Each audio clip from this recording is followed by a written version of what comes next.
इरादा कोई बाधा सामने टिक ना पाएगी। कोशिश और हिम्मत ही मिलके एक नया सवेरा लाएगी। हर बच्चे को अपना बचपन खुल के जीना चाहिए। कुछ कर पाए कुछ बन पाए एक मौका मिलना चाहिए। एक मौका मिलना चाहिए। एक मौका मिलना चाहिए। एक मौका मिलना चाहिए। तब तक हर इंसान को उसका मौका मिलना जाएगा। योग ध्यान फाउंडेशन तब तक आगे बढ़ता जाएगा। Yog Dhyan Foundation, because everyone deserves a chance at life.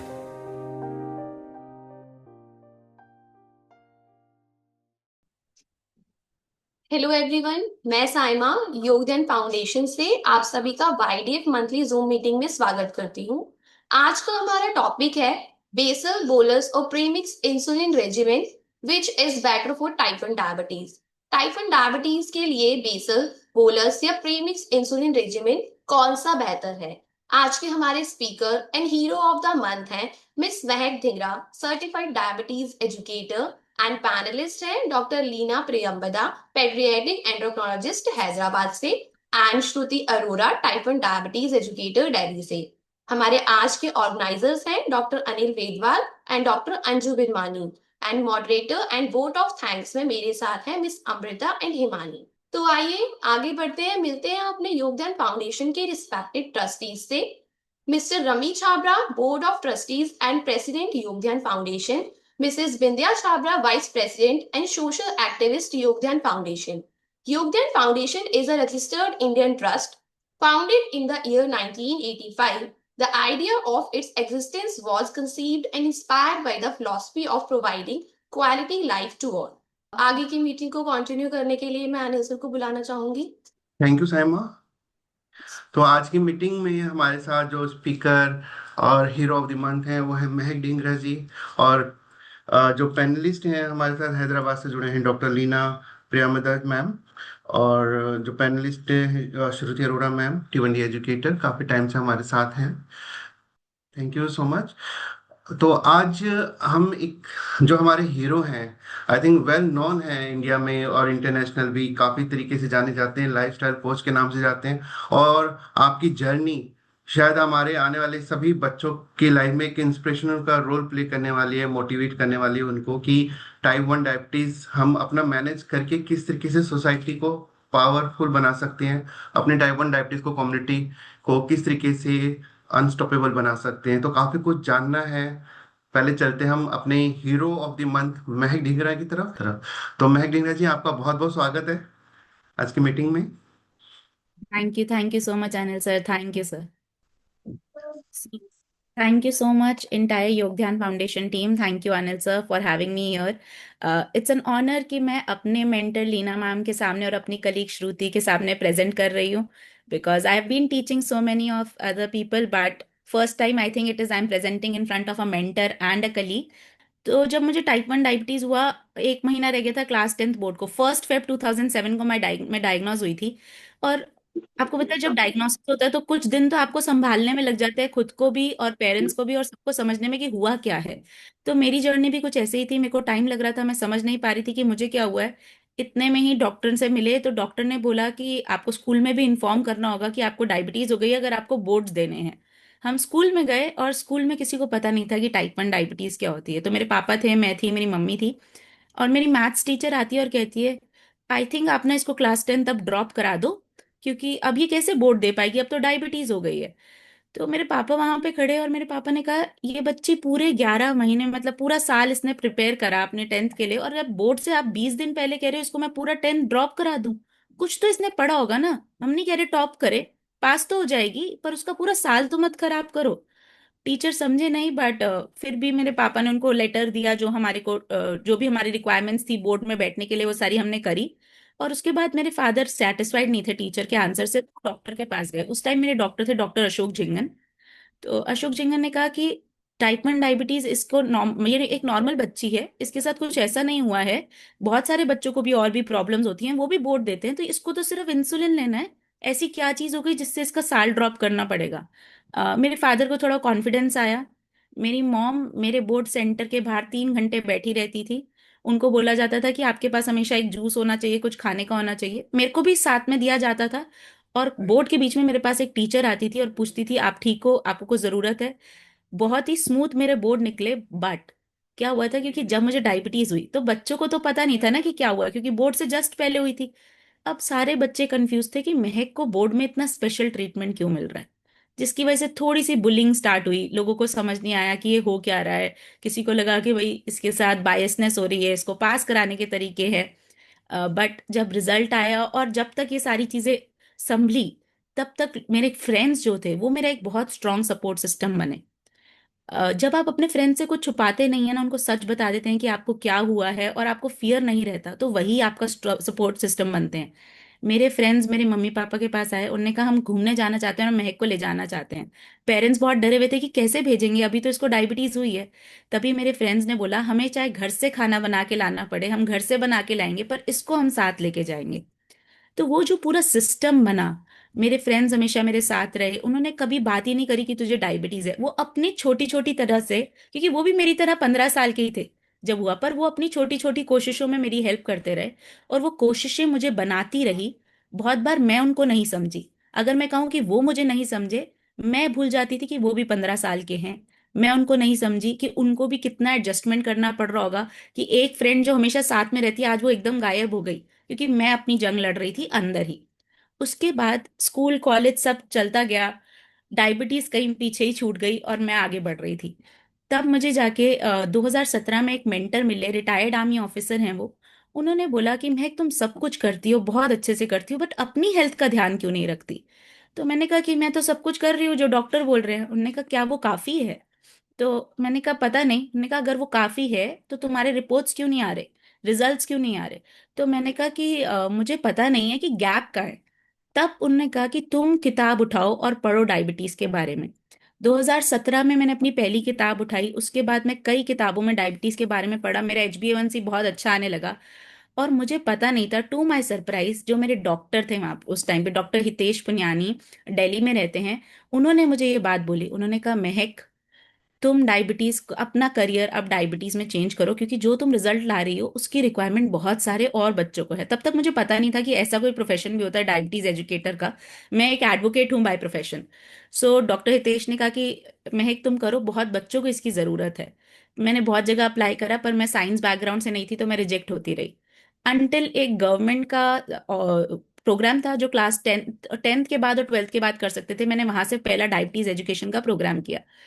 And जब मैं वो कर रही थी, साथ साथ मैंने डिप्लोमा इन न्यूट्रिशन भी करा, क्योंकि मैं चाहती थी कि मैं इसमें पूरी तरह से जाऊं। And I was building my self up. Fortunately मुझे YDF में छवि है, हर्ष भैया हैं, इन सारों ने मुझे मिलके बोला कि आप आइडियल का कोर्स क्यों नहीं करते। मुझे पता ही नहीं था कि आइडियल का कोर्स भी कुछ होता है।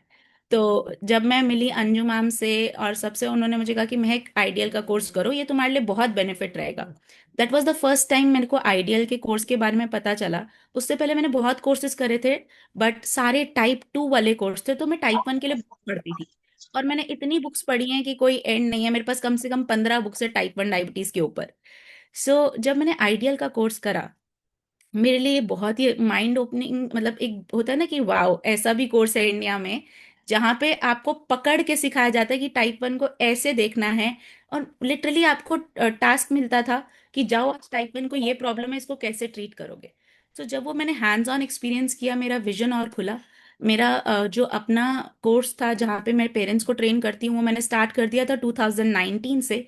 2023 में मैंने उसे ऑफिशियली करा। 2023 में ही मेरा जब कोर्स ऑफिशियली स्टार्ट हो गया था, उसी टाइम में मैंने आइडियल का कोर्स भी ज्वाइन कर लिया था, ताकि आप अपने आप को और ज़्यादा आप अपनी ग्रोथ कर सको।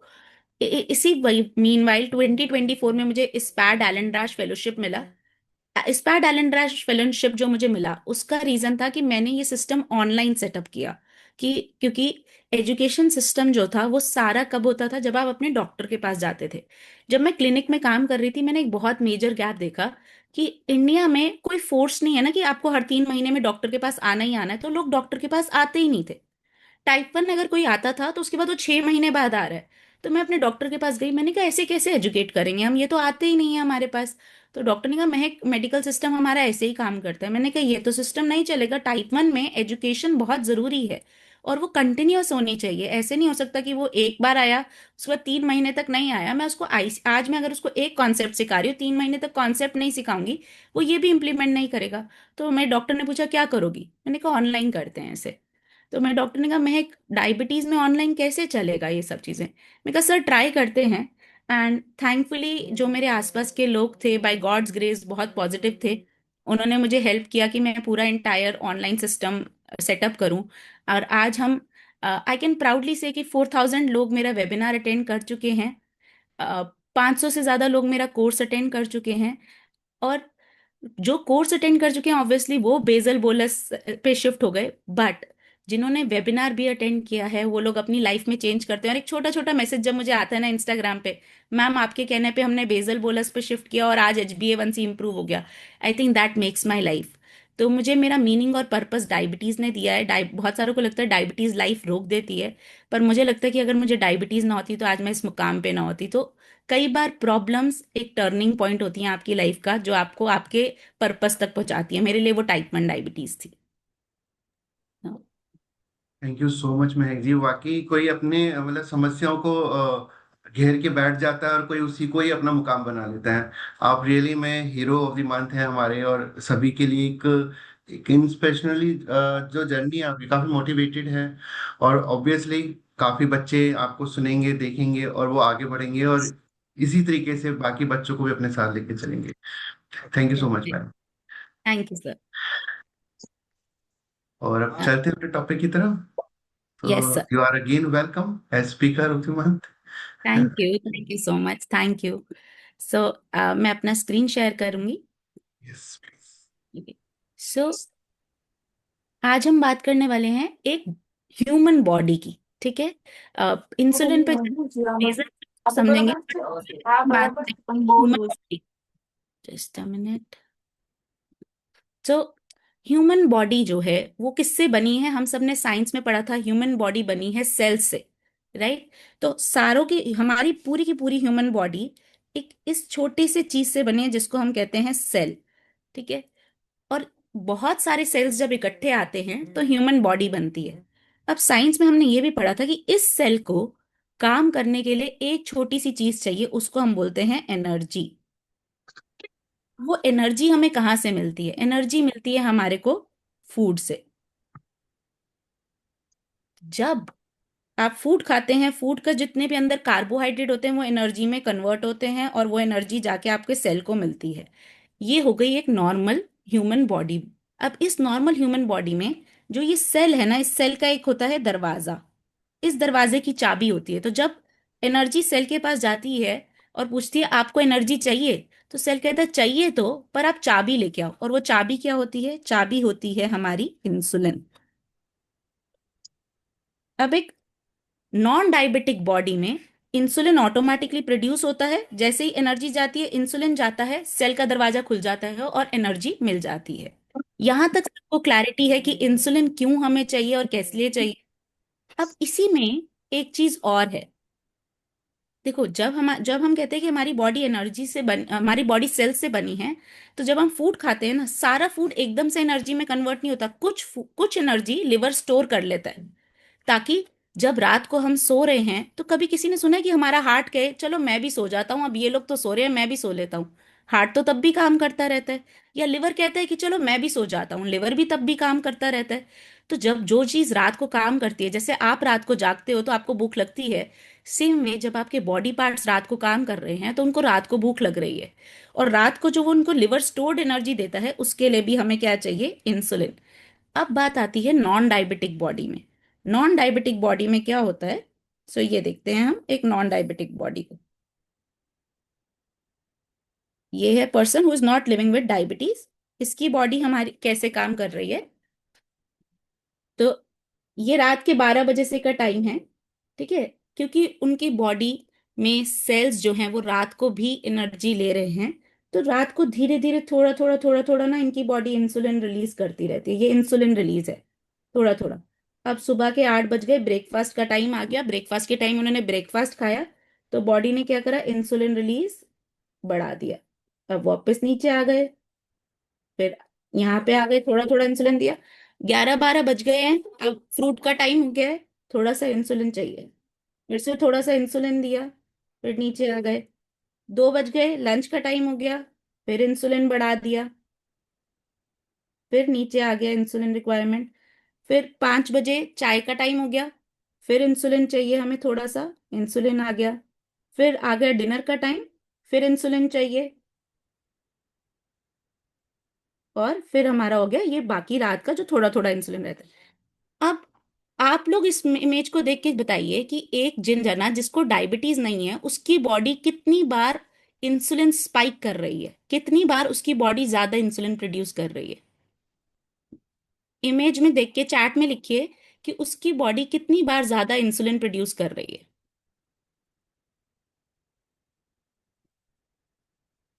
3 टाइम्स, 5 टाइम्स, गुड, 3 टाइम्स। सो रितेश की काउंटिंग ज्यादा सही नहीं लग रही हमें। देखो सर, ये है मेजर स्पाइक, पर ये माइनर स्पाइक भी तो है। तो यानी कि हमारी बॉडी इंसुलिन रिक्वायरमेंट अलग अलग टाइम पे अलग अलग मांगती है। क्या हम उसे फिक्स्ड इंसुलिन दे सकते हैं सारा टाइम? अगर उसने अलग टाइम पे, यहाँ पे इन्होंने खाया, यहाँ पे खाया, यहाँ पे खाया, तो हमारी बॉडी हर टाइम पे इंसुलिन मांग रही थी। अब हम कहते हैं कि अब हम लेते हैं यहाँ पे प्री मिक्स्ड इंसुलिन, ठीक है। प्री मिक्स्ड इंसुलिन किस कंपोनेंट से बना है? किसी ने प्री मिक्स्ड इंसुलिन देखा है? सो हम सिंपल सा इंसुलिन यहाँ पे बात करेंगे हम, मैं अभी नाम लिख रही हूँ ताकि हमें इजी रहे याद रखने में। मिक्स स्टार्ट की, मिक्स स्टार्ट 30-70 की बात करेंगे। तो मिक्स स्टार्ट में ये 30 क्या होता है? 30 होता है बोलस इंसुलिन। बोलस मतलब रैपिड एक्टिंग, यहाँ पे इसमें रेगुलर होता है, रेगुलर इंसुलिन, ठीक है। और 70% होता है बेसल इंसुलिन, यानी कि लॉन्ग एक्टिंग इंसुलिन। बेसल होता है जैसे मेट्रिसेवा, बोलस होता इसमें पेसिबा नहीं होता, इसमें आप ग्लार्जिन होता है, ठीक है। और रेगुलर इंसुलिन यहाँ पे होता है जैसे हमारा एक्ट्रापिड या इंसुलिन आर होता है, ठीक है। तो अब यहाँ पे क्या हुआ, इस एरिया को कवर करने के लिए जो थोड़ा थोड़ा थोड़ा थोड़ा इंसुलिन चाहिए, वो कौन सा इंसुलिन चाहिए होता है हमें? Long acting insulin. और ये वाले एरिया को कवर करने के लिए हमें क्या, कौन सा इंसुलिन चाहिए होता है? रैपिड एक्टिंग या शॉर्ट एक्टिंग इंसुलिन, ठीक है, क्योंकि यहाँ पे हमें ज्यादा स्पाइक चाहिए ना, हमने खाना खा लिया। अब जब हम बात कर रहे हैं मिक्स्ड इंसुलिन की, उसमें सिर्फ खाना खाने वाला इंसुलिन कितना है? 30%। कितना? तो क्या आपको लगता है कि यहाँ पे आप कैलकुलेट करके 30% के हिसाब से दे पाओगे? यानी कि अगर मैं मिक्स्ड इंसुलिन यूज कर रही हूँ तो वो मेरी बॉडी में कैसे काम करता है? Let's see. तो मिक्स्ड इंसुलिन यहाँ पे मेरे को सपोज मैंने यहाँ पे ले लिया 36 यूनिट्स ऑफ मिक्स्ड इंसुलिन, तो वो मेरी बॉडी में कैसे काम करेगा? क्योंकि सिर्फ 30% है उसमें रैपिड एक्टिंग, 30% हमारा शॉर्ट एक्टिंग है, तो थोड़ा सा यहाँ स्पाइक करेगा, और उसके बाद ऐसे ऐसे ऐसे चलेगा। अब आपको पता है कि खाने में ऐसा कौन सा न्यूट्रिएंट है जो हमारी शुगर बढ़ाता है? खाने में ऐसा कौन सा न्यूट्रिएंट है जो हमारी शुगर बढ़ाता है? Protein. Carbohydrates. Very good, carbohydrates, right. तो कार्ब्स हमारी शुगर बढ़ाते हैं। तो जब हम इंसुलिन लेते हैं, तो क्या आप हम कार्ब्स सिर्फ ब्रेकफास्ट में लेते हैं और डिनर में लेते हैं? क्या ऐसा होता है कि हम लंच में नहीं ले रहे? क्या हम लंच में कार्ब्स लेते हैं? Type in chat box. Yes, हम लंच में भी कार्ब्स लेते हैं। पर अगर आप प्री मिक्स्ड इंसुलिन लेते हो तो आप उसको दो दो टाइम ले रहे हो, क्योंकि आप उसको अगर यहाँ लोगे तो वो बहुत हाइपोज करेगा, क्योंकि वो इंसुलिन 30% जो काम करता है वो इंस्टेंट काम करता है, और जो उसका 70% काम है वो स्लो वर्क है।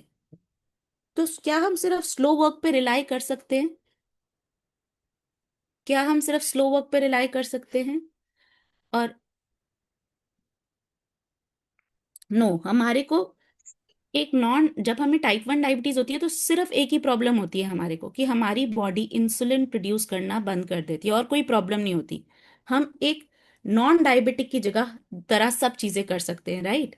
तो मैं जब मुझे डायबिटीज नहीं थी उस टाइम पे मैं ब्रेकफास्ट भी करती थी, ब्रंच भी करती थी जिसको हम मिड मील कहते हैं वो भी लेती थी, लंच भी करती थी, इवनिंग स्नैक भी लेती थी, डिनर भी लेती थी। तो अब मेरी बॉडी तो इतने बार इंसुलिन प्रोड्यूस कर रही थी, अब मुझे डायबिटीज हो गई, तो क्या इसका मतलब है कि मैं ये सब खाना बंद कर दूं? यहाँ वाला पॉइंट ये सारा, क्या मेरे को ये भी खाना बंद कर देना चाहिए? अब मैं ये भी नहीं खाऊंगी, ये भी नहीं खाऊंगी, ये भी नहीं खाऊंगी क्योंकि मुझे डायबिटीज हो गई, क्या इसका ये मतलब है? नो, मुझे अपनी ग्रोथ नॉर्मल रखनी है, मुझे नॉर्मल लाइफ जीनी है, मुझे अपने डेवलपमेंट नॉर्मल रखनी है। और उस नॉर्मल ग्रोथ और डेवलपमेंट के लिए मुझे क्या चाहिए? सेल को क्या चाहिए था नॉर्मल ग्रोथ और डेवलपमेंट के लिए? सेल को क्या चाहिए नॉर्मल ग्रोथ और डेवलपमेंट के लिए? एनर्जी। वेरी गुड जक्ष, हमें चाहिए एनर्जी। और वो एनर्जी का दरवाजा कौन खोलता है? Insulin. Insulin. Very good, insulin. और इंसुलिन एनर्जी का दरवाजा खोलता है, इंसुलिन।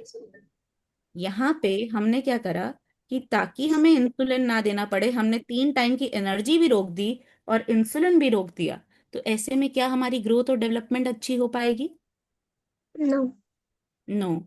सो सबसे पहले चीज इंपॉर्टेंट है ये समझना कि हमारी इंसुलिन रिक्वायरमेंट है। तो इस चीज पे सबको क्लैरिटी आ गई कि मुझे इंसुलिन चाहिए जब जब मैं खाना खाती हूँ। ये बात सबको क्लियर हो गई? यस। अगर क्लियर हो तो यस लिखो चैट बॉक्स में। यस। ठीक है, वेरी गुड, थैंक यू। अब हमें क्या करना है, सेम वे में जैसे हमें ये पता चला कि हमें जब जब खा रहे हैं हमें इंसुलिन चाहिए, ऐसी ही चीजें हमें बस कॉपी करनी है एक टाइप 1 डायबिटीज में। और उसको कॉपी करने के लिए अगर मैं यूज करती हूँ प्री मिक्स्ड इंसुलिन, यानी कि जिस इंसुलिन में 30% रेगुलर है और 70% लॉन्ग एक्टिंग है, तो क्या आपको लगता है कि मुझे प्री मिक्स्ड यहाँ भी लेना पड़ेगा, यहाँ भी लेना पड़ेगा, यहाँ भी लेना पड़ेगा? यस और no? Type in chat box.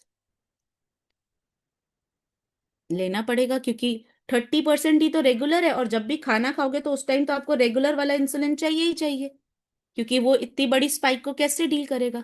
और अगर मैं उसको यहाँ भी लेती हूँ तो लेट्स टेक, मैं प्रीमिक्स्ड इंसुलिन ले रही हूँ। अभी आप मुझे बताना कि यहाँ पे मैं गड़बड़ क्या कर रही हूँ। मैंने यहाँ पे प्रीमिक्स्ड इंसुलिन लिया और ये इंसुलिन ऐसे चला गया, ठीक है। फिर मैंने लंच में ये वाला अभी जो रेड वाला है वो चल रहा है, या क्योंकि ये चलेगा अराउंड 12 आवर्स। फिर मैंने लंच में मैंने फिर से ले लिया और ये चलेगा फर्दर 12 आवर। और फिर मैंने डिनर में भी फिर से ले लिया और ये चलेगा फर्दर 12 आवर। तो किसी ने नोट किया कि इस पॉइंट पे क्या होगा, जहां पे ये तीनों लाइंस मैच कर रही हैं, इस पॉइंट पे क्या होगा? हाइपोग्लाइसीमिया। हाइपो हो जाएगा। Very good. और और आज यहाँ ही हाइपो। 12 बजे और स्टार्ट हुई थी, आधा सबको म्यूट कर दूं ताकि हम लोग चैट बॉक्स यूज करेंगे बात करने के लिए। ओके, तो यहाँ पे क्या हो जाएगा, हाइपोग्लाइसीमिया। अब रोज रोज हाइपो में जाना, is it a good thing? रोज रोज हाइपो में जाना, is it a good thing? No. तो हमारे को ये पता होना चाहिए कि हमारी इंसुलिन रिक्वायरमेंट जो है वो चेंज होती है। यानी कि सपोज आज मैं यहाँ पे कह रही हूँ मेरे को स्नैक्स में आज, मम्मी आज मेरा फैंसी खाने का मन है, आज मेरे को स्नैक्स में कुछ और दो। तो आज मम्मी ने कहा अच्छा ठीक है आप 1 बनाना ले लो, ठीक है। और कल मेरा 1 बनाना, और कल मेरा स्नैक्स में खाने का मन है सिर्फ कुकुम्बर, 1 कुकुम्बर। तो क्या एक खीरा, तो क्या आपको लगता है कि एक खीरा और एक बनाना के लिए सेम इंसुलिन चाहिए होगा? क्या आपको लगता है कि एक बनाना और एक खीरा के लिए नहीं, अलग अलग चाहिए होगा ना? तो यहाँ पे तो पर अगर हम प्रीमिक्स यूज करते हैं तो सेम ही इंसुलिन जा रहा है, सेम जा रहा है, क्योंकि यहाँ पे तो ऑप्शन ही नहीं है ना चेंज करने का। सो हमारे को क्या चाहिए, हमारे को वो इंसुलिन चाहिए जिसको हम अपनी नीड के हिसाब से मॉडिफाई कर सके। अब मैंने किसी को बोला कि देखो बेसल बोलस को हम अपनी नीड के हिसाब से मॉडिफाई कर सकते हैं। तो बेसल बोलस में क्या होता है, एक इंसुलिन होता है बोलस। बोलस जो होता है आप हर खाने के पहले लेते हो, ठीक है, बिफोर मील, और खाने के हिसाब से लेते हो। और बेसल जो होता है ये आपको वन टाइम दिया जाता है एट नाइट और या फिर मॉर्निंग में, सुबह या रात को दिया जाता है आपकी बॉडी के हिसाब से। ये काम करता है 24 आवर्स। 24 आवर्स हमें किस लिए चाहिए था, मैंने अभी बताया था। रात को कौन से ऑर्गन्स काम कर रहे होते हैं, रात को कौन से ऑर्गन्स काम कर रहे होते हैं, सारे ऑर्गन्स सो जाते हैं रात को, कोई काम कर रहे होते हैं, लिवर वेरी गुड, और हार्ट वेरी गुड, किडनी। तो सारे ऑर्गन्स जो रात को काम कर रहे होते हैं उनकी एनर्जी के लिए हमें चाहिए बेसल, और बाकी खाने से पहले हमें चाहिए बोलस। अब बेसल बोलस रिजीम में हमें, जब मैंने किसी को बोला, मैंने कहा आप ना बेसल बोलस पे शिफ्ट हो जाओ प्रीमिक्स से, तो उसने मुझसे एक क्वेश्चन पूछा, और बड़ा जेन्युइन क्वेश्चन था, विद अ वेरी, मतलब वो एक इनोसेंटली जेन्युइन क्वेश्चन था। उसने कहा कि आप मुझे बेसल बोलस पे डाल रहे हो, मैं तो इंसुलिन डिपेंडेंट हो जाऊंगा। तो बात आती है कि क्या आप प्री मिक्स्ड पे हो तो आप इंसुलिन डिपेंडेंट नहीं हो। तो किसी ने उनको कंफ्यूज करने के लिए ये बोल दिया कि आप बेसल बोलस पे जाओगे तो इंसुलिन डिपेंडेंट हो जाओगे, आप प्री मिक्स्ड पे इंसुलिन डिपेंडेंट नहीं हो। पहले हम इस बात पे क्लैरिटी चाहते हैं कि टाइप 1 डायबिटीज में आप कोई भी इंसुलिन ले लो, आप इंसुलिन डिपेंडेंट ही हो। और जब इंसुलिन डिपेंडेंट ही हैं तो इस टाइम पे हम बेस्ट इंसुलिन क्यों डालें, राइट? हमें बेस्ट लेना चाहिए या नहीं लेना चाहिए? बेस्ट लेना चाहिए। अब बेसल बोलस में कैसे फ्लेक्सिबिलिटी आई, जब मेरा खाने का मन करेगा, प्री मिक्स्ड में अच्छा एक और चीज होती है, आप अपना खाना, आप लोग के, जब मेरा खाने का मन करेगा मैं खा सकूंगी बोलस में, क्योंकि मेरे को पता है कि आज मेरा खाने का मन है, मेरे को बस बिफोर मील वाला इंसुलिन लेना है। आज मेरे को थोड़ी कम भूख लग रही है, मम्मी सिर्फ अभी खीरा दे दो, मैं अपना खाना थोड़ा लेट खाऊंगी। कोई बात नहीं, लेट खा लो, क्योंकि आपका बोलस इंसुलिन है, आप अपना टाइम इसमें थोड़ा सा एडजस्ट कर सकते हो, आगे पीछे कर सकते हो। लेकिन प्री मिक्स्ड में आगे पीछे करने का ऑप्शन ही नहीं है। तो हमारे को अपनी लाइफ को ज्यादा से ज्यादा एक नॉन डायबिटिक जो लाइफ है उसकी तरह बनाना है। और उसको बनाने के लिए हमारे इंसुलिन कौन सा होना चाहिए, हमारा इंसुलिन वो होना चाहिए जो हमें फ्लेक्सिबिलिटी दे। कैसी कैसी फ्लेक्सिबिलिटी? पहली फ्लेक्सिबिलिटी होती है आज मेरा जो खाने का मन है वो मैं खा सकूं। अच्छा, मैंने जब बोला जो खाने का मन है वो खा सकूं, इसका मतलब मैं ये कह रही हूँ कि हमें रोज पिज्जा खाना चाहिए?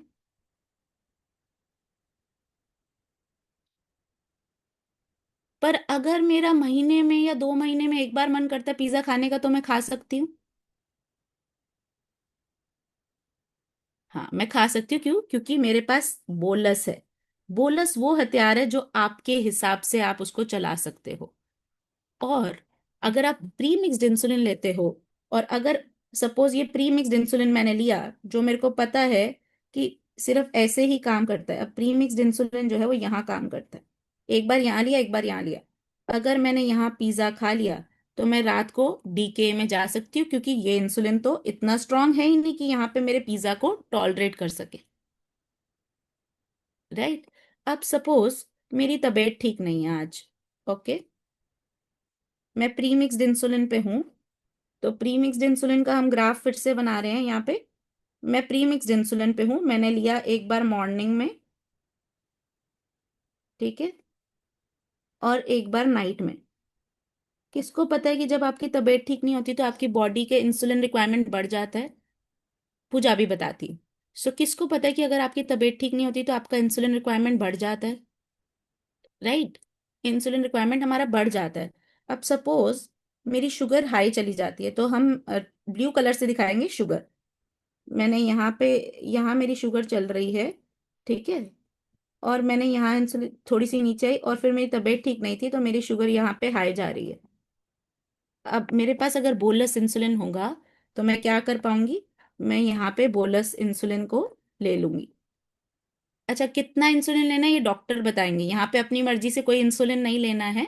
मैं सिर्फ आपको दोनों इंसुलिन के बीच में डिफरेंस बता रही हूँ। आपने इंसुलिन लेना कितना है ये इसका एक फॉर्मूला होता है जो हम अपने डॉक्टर के साथ बैठ के निकालेंगे, ठीक है?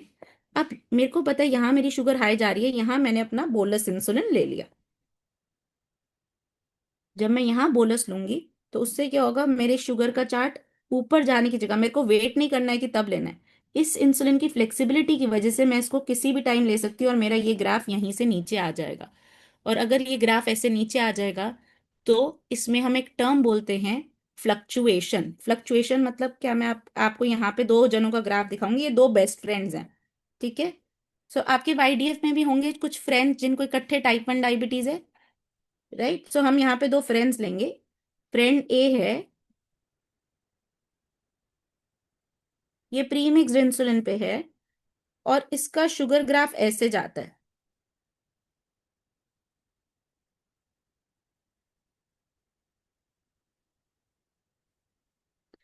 पर जब हमने इसका HbA1c कराया, HbA1c आया इसका 6.5। Is it a good HbA1c और बैड?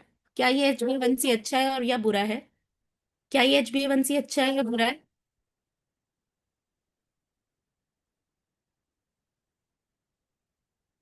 ओके, सो एक जना कह रहा है अच्छा है, एक जना कह रहा है बुरा है।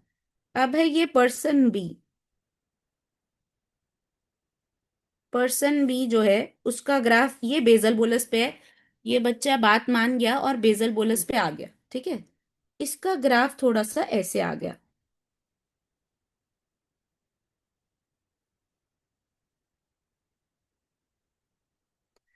तो ये हमारा 70 है और ये 180 है। इसका HbA1c आया 6.7। अब बताओ ए बेटर है या बी बेटर है? ए बेटर है या बी बेटर है? पर बी का HbA1c तो ज्यादा है, फिर बी क्यों बेटर है? बी क्यों बेटर है?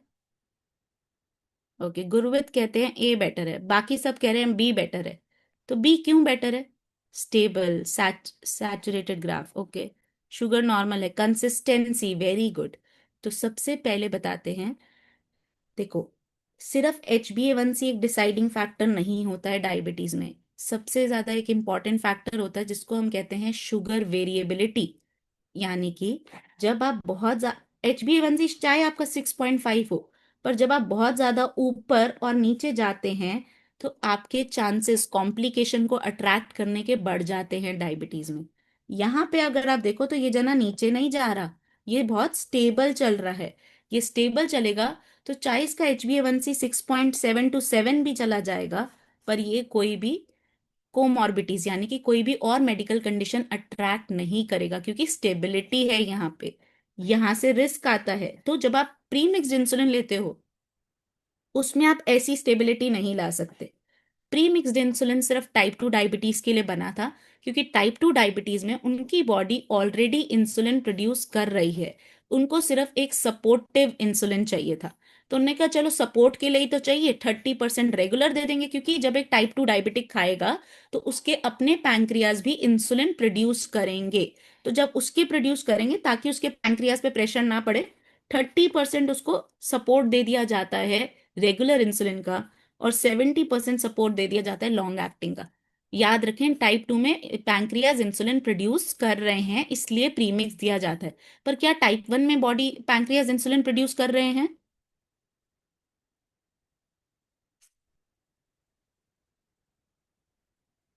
नहीं प्रोड्यूस कर रहे। तो जब हमारे पैंक्रियाज इंसुलिन प्रोड्यूस ही नहीं कर रहे तो हमारे को क्या करना है?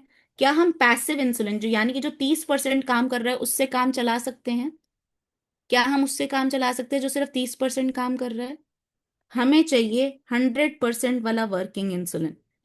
हमें चाहिए 100% वर्किंग इंसुलिन। इसीलिए हम लेते हैं बेसल बोलस इंसुलिन और बेसल इंसुलिन। बेसल इंसुलिन जो आपको एक बार दिया जाता है वो 24 आवर काम करता है। बेसल इंसुलिन के अलग अलग नाम हैं, आप अपने डॉक्टर से रिकमेंड कराएंगे आपकी बॉडी पे कौन सा सूट करता है। एक ये बात मैं बार बार इम्फेसाइज कर रही हूँ, डॉक्टर से रिकमेंड कराएंगे। क्यों? एक जने ने क्या किया, उनके डॉक्टर ने उनको बेसल बोलस लिख कर दिया था, पर किसी फ्रेंड ने कहा यार ये नया इंसुलिन आया है मार्केट में, ये ट्राई कर। उन्होंने छोड़ दिया वो इंसुलिन और वो दूसरे इंसुलिन पे चले गए और ग्राफ यहाँ से क्या हो गया, पूरा ऐसे हो गया। तो इसीलिए कौन सा इंसुलिन आपको सूट करेगा वो अपने डॉक्टर से रिकमेंड कराएंगे। दूसरा आप लेंगे बोलस इंसुलिन। और बोलस इंसुलिन कब आएगा? जब जब आप खाना खाओगे तब तब आप बोलस इंसुलिन लोगे। अगर सपोज आपको बीच में स्नैक खाना है, छोटा सा यहाँ इंसुलिन ले लिया। नहीं खाना है, लंच करना है, लंच के टाइम ले लिया, डिनर के टाइम ले लिया। अच्छा, एग्जाम चल रहे हैं, एग्जाम में रात को किस किस को पढ़ना अच्छा लगता है? कोई पूरी रात कौन पढ़ता है यहाँ पे? कौन है जो लोग पूरी पूरी रात बैठ के पढ़ते हैं? कोई होगा? अभिजीत, रितेश। अब रात को बैठ के पढ़ोगे, रात को थोड़ी सी भूख लग गई, क्या करेंगे? कुछ नहीं हुआ, भूख ही तो लगी है, थोड़ा सा बोलस इंसुलिन लो और खा लो। अगर मैं कहूंगी रात को मत पढ़ो तो आप कहोगे ये दीदी अच्छी नहीं है, अच्छा नहीं समझा रही। पढ़ो रात को, बस थोड़ा सा इंसुलिन लो, अपने डॉक्टर से सीख लो रात को कितना यूनिट लेना है, अगर मैं रात को ये खा रही हूँ और खाओ। बस ये कोशिश करना रात को चिप्स की जगह कुछ हेल्दी खा लो। ठीक है, जैसे अगर आप अपनी मम्मी को बोल सकते हो कि बॉइल्ड एग रख दो या पनीर रख दो रात के लिए, तो हमेशा हमारे पास ऑप्शन होगा कि आप बेस्ट इंसुलिन पे जाओ, बेसल बोलस पे। ठीक है, क्योंकि हमारे को क्या चाहिए? हमें चाहिए stable graph. Stable graph means less glycemic variability. Word होता है ग्लाइसेमिक वेरिएबिलिटी। अगर ग्लाइसेमिक वेरिएबिलिटी कम होगी तो उससे क्या होगा? कोई भी हम और कंडीशन को अट्रैक्ट नहीं करेंगे। अब इन सब में हर एक को ये समझ आ गया कि एक नॉन डायबिटिक की बॉडी कैसे काम करती है? अगर आपको समझ आ गया, मैंने आपके क्वेश्चंस देख रही हूँ, अभी मैं आंसर करूंगी उन पे। अ, हर एक को ये समझ आ गया कि नॉन डायबिटिक की बॉडी कैसे काम करती है, राइट? अब हमें समझ आ गया कि रात को हमारे को बेसल इंसुलिन चाहिए क्योंकि रात को हमारी बॉडी को सेल्स एनर्जी चाहिए, राइट? हमें समझ आ गया कि टाइप 1 की बॉडी में इंसुलिन प्रोड्यूस नहीं हो रहा तो हमें 100% एक्टिव इंसुलिन चाहिए। हम लोगों को ये भी समझ आ गया कि ये जो 100% एक्टिव इंसुलिन है, ये एक नॉन डायबिटिक के बॉडी वाले पैंक्रियास को कॉपी करना चाहिए, राइट? ये भी समझ आ गया कि जो बेसल है उसका क्या काम है और बोलस का काम क्या है। और ये भी समझ आ गया सबको कि प्रीमिक्स 30 और 70% पे काम करता है। अब एक क्वेश्चन जो रह गया, वो मेरे से बहुत लोग पूछते हैं, मैम पर ये बेसल बोलस बहुत महंगा है। तो मैं सच्ची बताती हूँ, अगर आप अपना जन औषधि से या आप अपनी कोई भी गवर्नमेंट सेंटर से लेंगे तो बेसल बोलस मिक्स्ड इंसुलिन से बहुत सस्ता है। और अगर आपको कोई भी और कंडीशन नहीं होती डायबिटीज के साथ, वो ज़्यादा बेटर है। या प्री मिक्स्ड इंसुलिन लेके जब हमें और बीमारियां हो जाएंगी तो उसकी कॉस्ट भी ऐड हो जाएगी। अब किसी ने बोला पर ये तो 2 बार लेना पड़ता था प्री मिक्स्ड इंसुलिन, आपने कहा 4 बार लो। मैंने कहा 4 बार लो, बट सच सच बताना, मुझे टाइप 1 के साथ रहते हुए 19 साल हो गए, आप लोगों को भी पता है, लगाते लगाते आदत हो जाती है, इतना दर्द नहीं होता। मुझे लगता है कि पेरेंट्स को दर्द ज्यादा होता है बच्चे को दर्द होने से, क्योंकि पेरेंट्स वो मेंटली देखते हैं। पर जो यहाँ पे जिनको टाइप 1 है, आप लोग सच सच बताएंगे कि क्या आपको अब आदत हो गई है और दर्द नहीं होता? पेरेंट्स नहीं बताएंगे, जो लोग टाइप 1 के साथ रहते हैं वो बताएंगे। आदत हो गई है। एक छोटी सी स्टोरी सुनाती हूँ एक फादर की। वो फादर और उनका बेटा, बेटे को टाइप 1 है, ये लोग जा रहे थे कहीं बाहर घूमने, इंडिया से बाहर। तो उसने कहा पापा आप मुझे उस जगह पे ले जा रहे हो जहाँ पे सारा कुछ खाने को अच्छा मिलता है, पर फायदा क्या है, मैं तो खा नहीं सकता, मुझे डायबिटीज है। तो उसके पापा ने कहा आप सब कुछ खा सकते हो। तो उसने कहा ठीक है, आप मैं जो कहूंगा आप मेरे को खाने दोगे? उसके पापा ने कहा हाँ मैं खाने दूंगा, पर एक प्रॉमिस आप मेरे से करोगे, मैं जब भी कहूंगा इंसुलिन लगाना आप लगा लोगे। तो उन्होंने कहा ठीक है, उन दोनों की डील हुई। वो दोनों बाहर घूमने गए और उस दिन उस बच्चे ने सब कुछ खाया वहां पे जो जो मिल रहा था। उसने 4 की जगह थोड़े ज्यादा शॉट्स लगाए क्योंकि वो फ्रीक्वेंटली खा रहा था चीजें। पर वो घर आए वापस और 100% शुगर्स रेंज में थी। पापा भी खुश थे कि शुगर्स रेंज में है, बच्चा भी खुश था कि सब कुछ खा पाया। आप ऐसी लाइफ चाहोगे या वो लाइफ चाहोगे जहां आप सोच सोच के खाओगे? क्या हमें सब कुछ खाना चाहिए? ए वाली, राइट, जहां पे हम सब कुछ खा सके, हमें सोच सोच के नहीं खाना है, राइट? अब किसी ने डाला कि आप जो ग्राफ दिखा रहे हो, क्या ये ग्राफ पॉसिबल है? जहां पे इतना स्टेबल ग्राफ दिखा रहे हो, क्या ये ग्राफ पॉसिबल है? So I will tell you, possible है। और अगर महक ढींगरा, जो कि डायबिटीज के बारे में कुछ नहीं जानती थी, वो कर सकती है, तो आप लोग तो बहुत अच्छा कर सकते हो, क्योंकि अब हमारे पास बहुत अच्छे डायबिटीज एजुकेटर्स हैं जो आपको हेल्प करेंगे। क्या हमारे को सीधा 6, अगर आप 10 पे हो, 11 पे हो HbA1c पे, तो सीधा 6.5 का टारगेट मत करो। आप अपने डायबिटीज एजुकेटर्स के साथ बैठो और उसका टारगेट सेट करो। जैसे जब मेरे पास कोई आता है तो मैं उनको कहती हूँ कि अच्छा आप 10 HbA1c पे आए हो, अभी हम टारगेट करते हैं 8 लाने का। 8 के बाद हम टारगेट करेंगे 7.5 का, क्योंकि जितना जब नीचे आता है उसके बाद का नीचे वाला लाना मुश्किल हो जाता है। और टारगेट हम कैसे करेंगे? हम कॉन्सेप्ट समझेंगे। जब आप अपनी डायबिटीज से दोस्ती करके उसको समझने लगोगे कि अच्छा मतलब मुझे बस यही तो करना था, वो आपको पूरे रिजल्ट्स देगी। और अगर मैं 90% टाइम इन रेंज रह सकती हूँ तो आप सब भी रह सकते हो। और एक और चीज है कि मैम आप तो पंप पे होगे, आप तो सीजीएम लगाते होगे। मैं बिना सीजीएम के, बिना पंप के बात कर रही हूँ। सीजीएम अगर आप लोग लगा सकते हैं तो इससे अच्छी कोई चीज नहीं है। बट अगर आप नहीं लगा सकते तो आप लोगों को सबको बताया जाता है कि मिनिमम 3 टाइम्स तो टेस्ट करना ही करना है। 3 टाइम्स की स्ट्रिप्स आप सबको मिलती हैं, एम आई करेक्ट? और अगर आप थोड़े से एफर्ट लगा के 6 टाइम टेस्ट कर लो तो मेरे पास वो भी लोग हैं जो बिना सीजीएम के, बिना पंप के 100% रिजल्ट अचीव कर रहे हैं, टाइम इन रेंज ला रहे हैं। पर एफर्ट कहाँ से आएंगे? एफर्ट कहाँ से आएंगे? हमारे अंदर से, राइट? सो थोड़ी सी दोस्ती हमें करनी पड़ेगी डायबिटीज के साथ। आपके पास बहुत अच्छे मेंटर्स हैं वाईडीएफ में। आप लोग क्या करिए, अपने जो वाईडीएफ में एक बड़ा भैया दीदी हैं उनको पकड़ लो कि दीदी अब मैं आपकी रिस्पॉन्सिबिलिटी हूँ, अब मुझे आप सिखाओगे और आप मेरा टाइम इन रेंज अच्छा करोगे। ये लोग बहुत अच्छा करते हैं, बहुत अच्छे से मैनेज करते हैं। मैं इन लोगों के साथ रही, अभी टाई अप में कानपुर में भी मैंने देखा। तो आप लोग अगर इन लोगों के साथ पार्टनर करके करेंगे तो ये बहुत अच्छे से मैनेज करेंगे। अच्छा, नेक्स्ट किसी ने पूछा कि जन औषधि में हमें इंसुलिन नहीं मिलता। सो कुछ इंसुलिन नहीं मिलते बट उनके ऑल्टरनेट्स मिलते हैं। रेगुलर इंसुलिन जन औषधि में मिल जाएगा, रैपिड एक्टिंग अभी जन औषधि में नहीं मिलता। रैपिड एक्टिंग हम लोग कीपिंग फिंगर्स क्रॉस्ड, जल्दी से जल्दी रैपिड एक्टिंग जन औषधि में आएगा। बट जो अभी मिलता है that is regular insulin. Regular insulin अगर आप यूज करना सीख जाओगे तो बहुत आसानी से आप डायबिटीज मैनेज कर सकते हो। रैपिड इंसुलिन और रेगुलर इंसुलिन का वर्किंग लाइफ थोड़ा सा डिफरेंट है। बस उसका हमें टाइम ऑफ एक्शन समझना है। टाइम ऑफ एक्शन मतलब वो इंसुलिन आपकी बॉडी में जाके कितनी देर में काम करना शुरू करता है, ये जानना जरूरी है। Thank you okay, Mahesh ji, ये बहुत ऐसा टॉपिक है कि रुक ही नहीं सकता। तो हमें नहीं आई होना चाहिए ना, हमारे जो पैनलिस्ट हैं, क्योंकि काफी क्वेश्चंस और भी हैं बच्चों के यहाँ पे। राइट, आज भी हमारे पास ऐसे बच्चे जो मिक्स करके लेते हैं, राइट। तो वो सुटेबल होता है उनको। तो लेकिन हम बच्चों की क्यूरियोसिटी भी है कि ये सेम वैसा ही मिक्स है जैसे हम एनपीएच या रेगुलर करते हैं, या प्रीमिक्स में जो आता है वो भी है। तो मैं चाहूंगा लीना मैम इसके ऊपर अपनी राय दें मैम।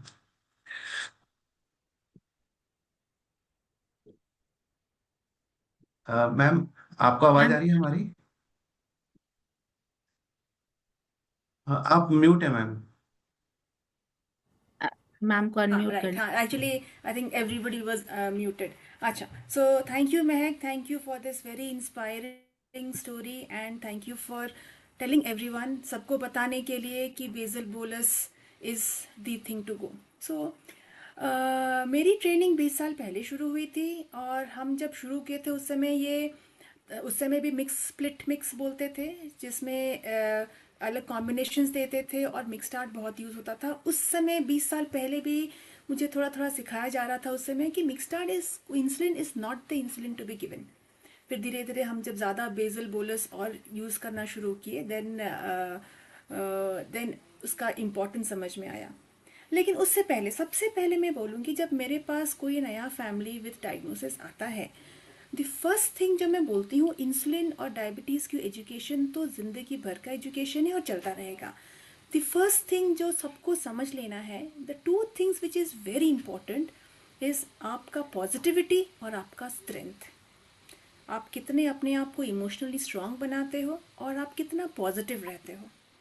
अगर ये रहेगा तो आपको और जानने का और सीखने का इंटरेस्ट रहेगा, है ना। और उसमें बहुत इम्पॉर्टेंट है कि हमारे पेरेंट्स कितने स्ट्रांग और पॉजिटिव हैं, और हमारे बिकॉज बच्चे तो अभी सीख ही रहे हैं, हम उनको जो सिखाएंगे, जो बोलेंगे, उसके हिसाब से वो करेंगे। तो हमारे पेरेंट्स कितना सीखने का इंटरेस्ट रखते हैं और कितना वो हमें सिखाते हैं, कितना हमें वो पॉजिटिविटी देते हैं। जैसे महक के पेरेंट्स ने दिया, ठीक है आप डायबिटीज़ है लेकिन आप टाइम से इंसुलिन लगाओ, आप सीखो इसके बारे में। कुछ डॉक्टर्स ने भी उनको प्रोत्साहन दिया कि आप डायबिटीज़ के बारे में सीखो, इंसुलिन के बारे में सीखो, अपना भी करो और दूसरों को भी सिखाओ। आई think that is the best thing that can happen. और मैं भी अपने जो फैमिली से, मैं उनको बोलती हूँ कि आपको कुछ सीखने को मिला तो आप मुझे बताओ, मैं बाकी सबको भी बताऊंगी। सो आई थिंक ये बहुत इम्पॉर्टेंट होता है। सो मैं अगर शेयर करूं, सो अभी मैं बैठे बैठे ही मैं 1 2 3 स्लाइड बनाई, ठीक है। यस। ओके। सो हम जब इंसुलिन की बात करते हैं, सो हम देखते हैं लॉन्ग एक्टिंग इंसुलिन, लैंटस है, ग्लार्जीन है, ट्रेसिबा है, रेगुलर है, एक्ट्रापिड है, रैपिड एक्टिंग है। ये सब में डिफरेंस क्या होता है? इंसुलिन में हम जब जो अलग अलग तरह के इंसुलिन होते हैं उसमें 3 चीज़ इंपॉर्टेंट होता है। नंबर 1, इंसुलिन कितना देर में काम करना शुरू करता है, ठीक है। जैसे अगर हम रेगुलर या एक्ट्रापिड इंसुलिन लगाएंगे तो उसको काम करने में 20 to 40 मिनट्स लगता है ना। अगर हम रैपिड एक्टिंग इंसुलिन यूज़ करेंगे तो कुछ इंसुलिन 15 से 20 मिनट में काम करते हैं, कुछ इंसुलिन 5 से 10 मिनट में काम करना शुरू करते हैं। हम जब इंजेक्शन लगाते हैं और वह हमारे पेट में या थाइस में कहीं जाते हैं, फैट में जाते हैं, सो वहाँ से ब्लड में पहुँचने के लिए हमें कुछ मिनट लगते हैं, है ना। उसका इम्पोर्टेंस ये होता है कि अगर हम इमीडिएटली इंसुलिन लगाकर खाना खाना शुरू कर देंगे तो इंसुलिन तब तक काम करना शुरू नहीं किया है। तो हमारे शुगर्स पे अगर हम फास्ट एक्टिंग कार्ब्स बिगनिंग में अगर हम चावल या रोटी से शुरू करते हैं तब तक इंसुलिन काम करना शुरू नहीं किया है, तो हमारे शुगर्स इनिशियली ज़्यादा होना शुरू हो जाएंगे, है ना। सो कितनी देर में इंसुलिन काम करता है is the first point. Second point is वो कितनी देर में मैक्सिमम काम करता है। मान लीजिए इंसुलिन काम करना शुरू किया, कितनी देर वो मैक्सिमम एक्शन करता है, टाइम ऑफ पीक एक्शन वो होता है। सो जनरली वो डिपेंड करता है हम कौन सा इंसुलिन यूज़ कर रहे हैं। जैसे हम जो अभी अगर मिक्सटार्ड की अगर हम बात कर रहे हैं, मिक्सटार्ड में 2 तरह का इंसुलिन होता है, which is regular and intermediate acting. So intermediate acting is NPH। सो मिक्सटार्ड का कॉम्बिनेशन हमारा होता है एक्ट्रापिड और NPH, इंसुलाटार्ड जो बोलते थे। सो ये जो एक्ट्रापिड होता है इसका पीक एक्शन आपका 2 से 2.5 घंटे के अंदर होता है। इसीलिए हमारी ट्रेनिंग हमेशा पहले से ही थी कि आप खाना खाने के 2 घंटे बाद शुगर चेक करना, because that is the peak action of Actrapid regular. अभी हम जब रैपिड एक्टिंग जो लोग यूज़ करते हैं, मान लीजिए आपका एस्पार्ट हो गया या नोवो रैपिड हो गया, लिस्प्रो हो गया, ये सब इंसुलिन क्या होता है ना, ये सब इंसुलिन काम करने में ये फास्ट एक्ट करता है और वो 1.5 घंटे तक मैक्सिमम पीक पहुंच जाता है, अराउंड 1.5 आवर्स, ठीक है। सो वी एक्सपेक्ट कि जो पीक शुगर ड्रॉप होना चाहिए वो अराउंड 1.5 आवर्स में होना चाहिए। और वो लास्ट और then the third most important thing is वो कितना देर काम करता है ना। सो सबसे पहले हमारा हो गया कितना देर में काम करना शुरू करता है, time of onset, second is peak of action and the third is duration of action, कितना देर वो काम करता है। सो अगर हमने एक्ट्रापिड लगाया तो उसका duration of action is 6 to 8 hours, है ना। अगर हमने वो रेगुलर इंसुलिन लगाया तो वो अगर हम मॉर्निंग में लगाते हैं तो उसका पीक 2-2.5 घंटे में होता है और वो अराउंड 6 आवर्स काम करता है, ठीक है। सो उस बीच हमें बहुत केयरफुल रहना पड़ता है खाने के लिए कि लॉस ना हो जाए, कैसा है वो सब एडजस्टमेंट होता है। अगर हम रैपिड एक्टिंग यूज़ करते हैं तो उसका ड्यूरेशन ऑफ एक्शन 4 से 5 घंटा होता है ना, तो वो जल्दी ख़त्म हो जाता है। सो वो सिचुएशन के हिसाब से वो किसी को यूज़फुल होता है, वो किसी को यूज़फुल नहीं होता है, ठीक है। और जो आपका जो NPH होता है जो मिक्सटार्ड में होता है, जिसको हम इंटीमेट एक्टिंग बोलते हैं, वो आपका 8 से 10 घंटा टोटल काम करेगा और उसका पीक एक्शन 4 से 5 घंटे में होगा। सो जैसे हमारा लैंटस या ग्लार्जीन या ट्रेसिबा जो आप बोल रहे हैं वो जो 24 घंटे फ्लैट काम करता है, जैसे आपका ये लॉन्ग एक्टिंग है, ठीक है। सो ये जो NPH जो मिक्सटार्ड में होता है ये 4-5 घंटे में मैक्सिमम राइज करना शुरू होता है और वो 8 से 10 घंटे रहता है ना। इसीलिए हमारा जो पहले का रेजिमेंट होता था उसमें एक मिड मॉर्निंग मील एक पर्टिकुलर टाइम पे एसेंशियल था, हम उसको स्किप नहीं कर सकते क्योंकि उसमें लॉस होता है ना। और वही चीज़ जब हम रात को लगाते हैं, सो ये हमारा जो मिक्सटार्ड का हो गया। सो ये हमारा जो मिक्सटार्ड का जो कॉम्बिनेशन है ये हमारा शॉर्ट एक्टिंग है जो थोड़ा ब्रेकफास्ट को कवर करता है। और जैसे महक जी ने बताया दैट अनलेस एंड अनटिल हम अगर सपोजिंग हम ज़्यादा भूख लग रही है, हम ज़्यादा खाना खा रहे हैं तो हमें ज़्यादा शॉर्ट एक्टिंग चाहिए, लेकिन इसमें हमें वो फ्लेक्सिबिलिटी नहीं है ना। और ये वाला जो ये इसका 2 कंपोनेंट होता है, ये लॉन्ग एक्टिंग कंपोनेंट होता है। ये लॉन्ग एक्टिंग कंपोनेंट एक पीक करता है अराउंड 11-12 बजे पीक करता है।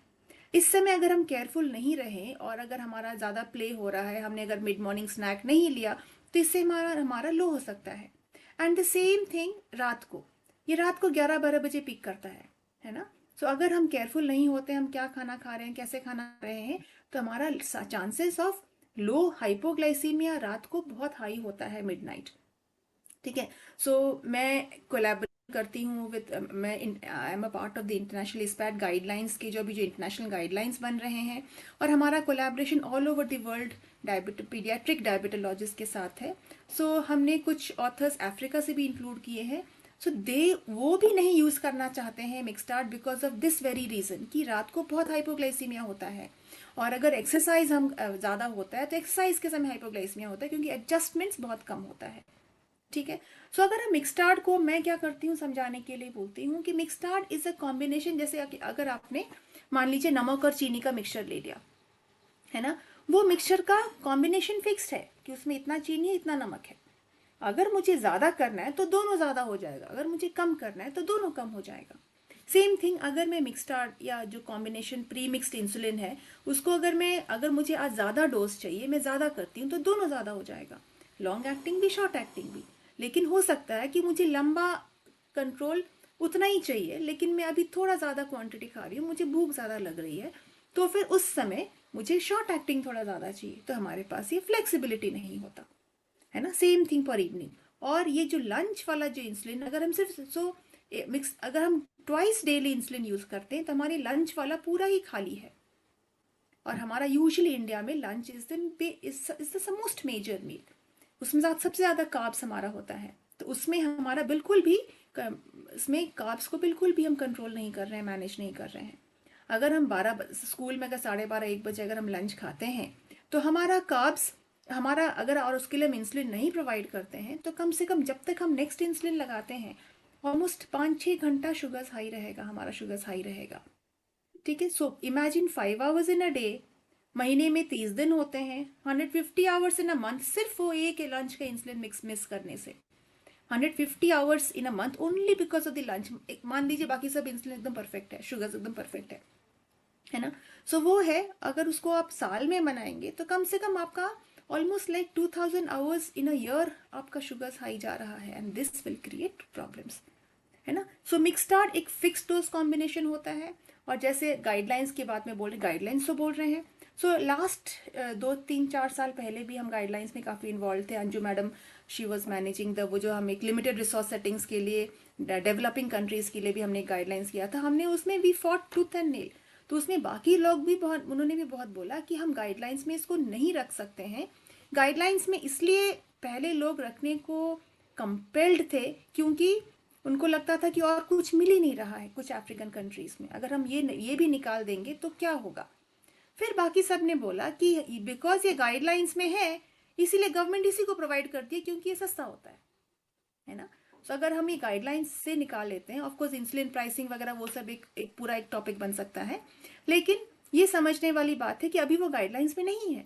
अभी गाइडलाइंस बहुत स्ट्रांगली बोलती हैं कि Mixtard is not the choice of insulin for type 1 diabetes है ना।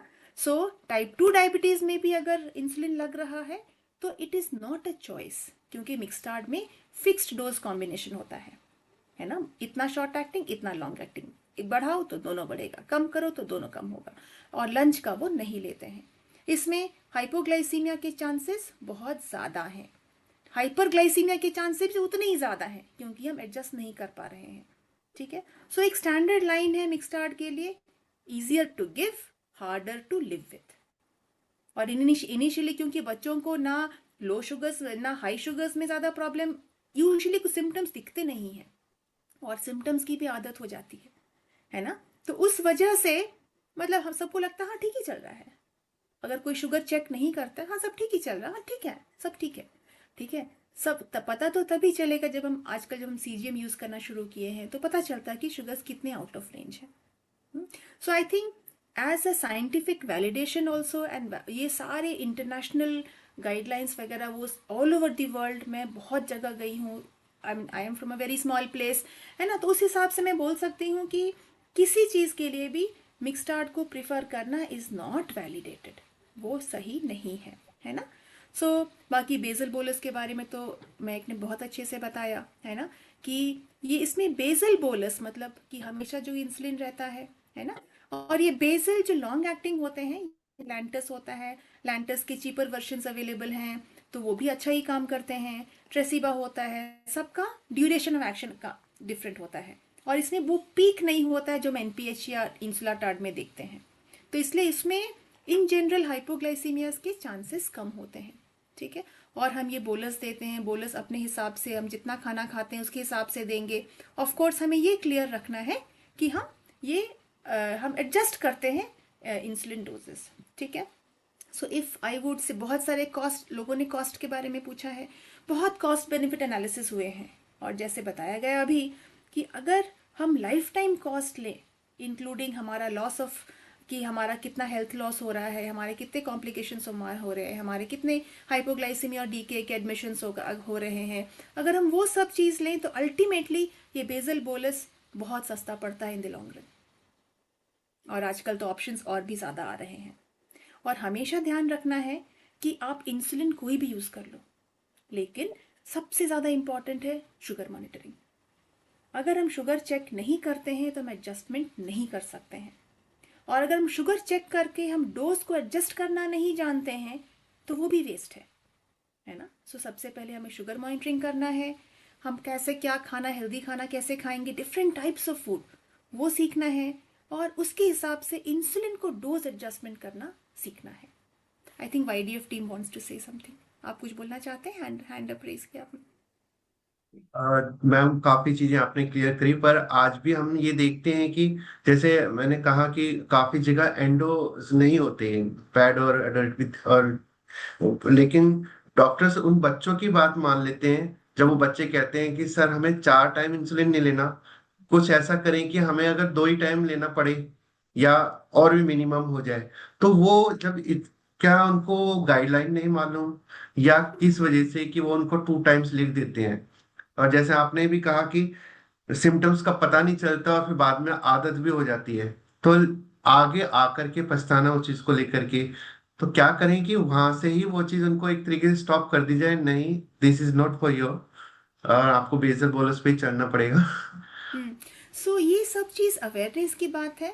So I was very happy, मैंने एक फैमिली को बैठ के बहुत समझाया, और पहली बात कि मैं उनको पेशेंट नहीं बुलाती हूँ, ठीक है, वो लोग पेशेंट्स नहीं है, they are people living with a condition.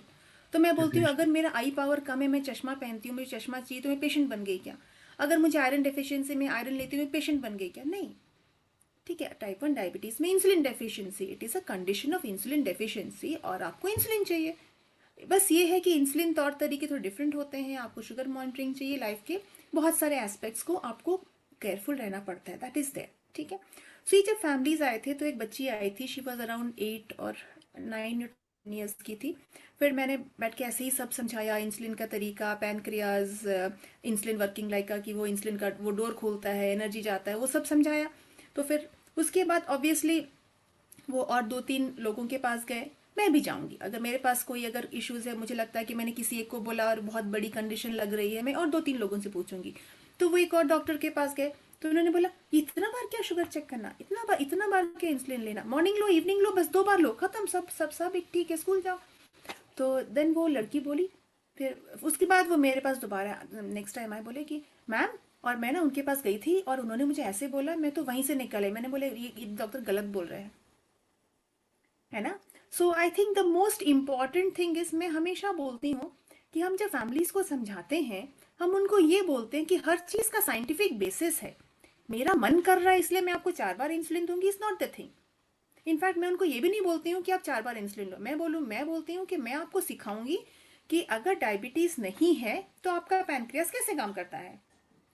अब अगर आपको पैनक्रियास इंसुलिन नहीं बना रहा है, पैनक्रियास की तरह आपको इंसुलिन देना है, तो आप पैनक्रियास की तरह सोचो।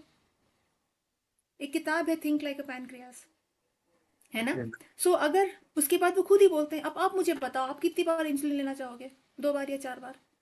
और आप ये 4-5 नंबर क्यों गिन रहे हो? आपको खाना चाहिए, खाना को हजम करने के लिए, कि वो खाना का कार्बोहाइड्रेट ग्लूकोज यूज हो, उसके लिए आपको इंसुलिन का हेल्प चाहिए, फिनिश्ड, है ना. So this is how I think, मुझे लगता है कि अभी स्पेशली हमारे कंट्री में, स्पेशली बिकॉज ऑफ आइडियलाइट, and a big credit goes to doctor Anju Virmani ma'am also and all people like you, जो सारा अवेयरनेस स्प्रेड कर रहे हैं कि यस, कि we need a basal bolus, और इस तरह का इंसुलिन है, शुगर चेकिंग चाहिए, डोज एडजस्टमेंट चाहिए, life can be good. So I think all these type 1 barriers जो सब है सारे हैं हमारे, I think they are really doing a good job. So much ma'am. Yes, एक चीज जो आपने बताया कि बच्चों को कई बार पेरेंट या पड़ोसी या कई लोग बोलते हैं कि एक बार क्यों ले रहे हो, या 3 बार क्यों लेनी पड़ती है, 4 बार. तो हमारे सामने भी ऐसे फेस तो करते ही हैं हम भी, कि बच्चों को ऐसा लगता है कि हम बच्चों के आंसर नहीं कर रहे, बच्चे जिनसे कनेक्ट हो रहे हैं उनको एजुकेट कर रहे हैं. तो मैं करेक्ट. श्रुति मैम से पूछना चाहूंगा, मैम आपके साथ भी ऐसा ही होता है कि आपने बच्चों को कई बार समझाया लेकिन उसके बाद भी वो कोई ना कोई क्वेश्चंस किसी ना किसी का लेके आते हैं? कि क्यूरियोसिटी तो अच्छी है, पर हमें ऐसा लगता है कि हमें ऑल टुगेदर सबको इकट्ठा करना चाहिए और इसके बारे में एक जनरल अवेयरनेस प्रोग्राम क्रिएट करने चाहिए, ताकि सबको समझ आए कि एक्चुअल टाइप 1 क्या है और कैसे मैनेज करें. ये श्रुति मैम. Hello everyone. मेरे पास भी हर एज ग्रुप का के टाइप 1 से रहने वाले बच्चे आते हैं. As young as 1 year old, 2 year old, preschoolers, teenagers. तो हम हर एक एज ग्रुप के स्पेसिफिक चैलेंजेस होते हैं. जैसे अगर बच्चा 1.5 साल का है, तो ऑब्वियसली पेरेंट्स का फर्स्ट एंड प्राइम कंसर्न होता है, एक तो ये ऑटो इम्यून कंडीशन है, और उसका डायग्नोसिस हमेशा हिडन वे में होता है, बहुत एपरेंट नहीं होता. बच्चा DKA के थ्रू ही डायग्नोस होता है जनरली स्मॉल एज में, और ऑलरेडी वो हॉस्पिटलाइज होकर 1 वीक की हॉस्पिटलाइजेशन करके बहुत मुश्किल से पेरेंट्स मेंटली रेडी होते हैं या एक्सेप्ट करते हैं कि ये एक लाइफ ऑल्टरिंग डायग्नोसिस है जो कि इरिवर्सिबल है. उसमें प्राइम कंसर्न जब इंसुलिन थेरेपी इनिशिएट होती है, तो पेरेंट्स का यही कंसर्न होता है कि कितनी बारी प्रिक करें. फिंगर प्रिक भी अगर हम कहते हैं कि एक छोटे बच्चे की जो एज ग्रुप 0 to 10 ईयर्स का होता है, वो मोस्ट ससेप्टेबल होता है ग्लूकोज वेरिएशंस के लिए, कि जब भी उनमें हाइज एंड लोज होंगे, it will result in poor development physically and mentally. तो हमको सबसे पहले उनको ये रियलाइज करवाना पड़ता है कि जितनी हमारी ग्लूकोज फ्लक्चुएशंस और वेरिएबिलिटी कम होगी, उतना बच्चे का क्वालिटी ऑफ लाइफ और ग्रोथ और डेवलपमेंट सेम होगा according to, as compare to the peers, और जो उस एज ग्रुप के बच्चे हैं जिनको डायबिटीज नहीं है. तो बेसिकली जैसे मैम ने भी बोला और महक ने भी बोला कि प्राइम कंसर्न या प्राइम बिहेवियर मॉडलिंग पेरेंट्स की ज्यादा रिक्वायर्ड होती है. बच्चे सूनर और लेटर एक्सेप्ट कर लेते हैं, और अगर उनको एक हेल्दी फैमिली एनवायरनमेंट दें और उनका lifestyle as normal as possible रखें, तो उनको एक फिंगर प्रिक या एक इंसुलिन शॉट के prick, they don't know that it's a big deal. Parents गिनते रहते हैं कि अभी तो हमने बच्चे को लंच में शॉट दिया, तो हम 2 घंटे बाद करेक्शन कैसे दे दें. आप हमें कुछ ऐसा ही बताओ कि हम एक ही बारी में ज्यादा इंसुलिन लगा दें. तो पेरेंट्स को हम सिर्फ यही समझाते हैं कि देखिए, आप 2 तरह के कंफर्ट्स और बच्चे को क्वालिटी ऑफ लाइफ प्रोवाइड कर सकते हैं. एक है शॉर्ट टर्म, कि आज हमने कितने प्रिक्स बचाए, आज हमने कितना कम बच्चे को प्रिक किया. या लॉन्ग टर्म, की अगर हम ये सोचेंगे कि अभी बच्चे की एज छोटी है, अभी जैसे तैसे करके कम से कम शॉट्स में उसको बड़ा कर लेंगे, जब बाद में बच्चा बड़ा हो जाएगा, वो और स्ट्रांग फील करेगा, तो उसके बाद ही वो हम उसकी प्रॉपर मैनेजमेंट स्टार्ट करेंगे. तो आप ये समझिए कि first 10 years of life most delicate होते हैं. अगर उसमें मैक्सिमम ग्लूकोज फ्लक्चुएशंस होंगी, बच्चे का HbA1c ज्यादा रहेगा, या अगर बच्चा CGM यूज कर रहा है तो टाइम इन रेंज 40 to 50% रहेगा, 70% एंड अबव नहीं रहेगा, तो बच्चे के लॉन्ग टर्म कॉम्प्लिकेशंस डेवलप करने का रिस्क बहुत ज्यादा हाई हो जाएगा. तो अगर हम एज पेरेंट्स अपनी, मेरी भी एक डॉटर है, she was diagnosed when she was just 2, now she is 9.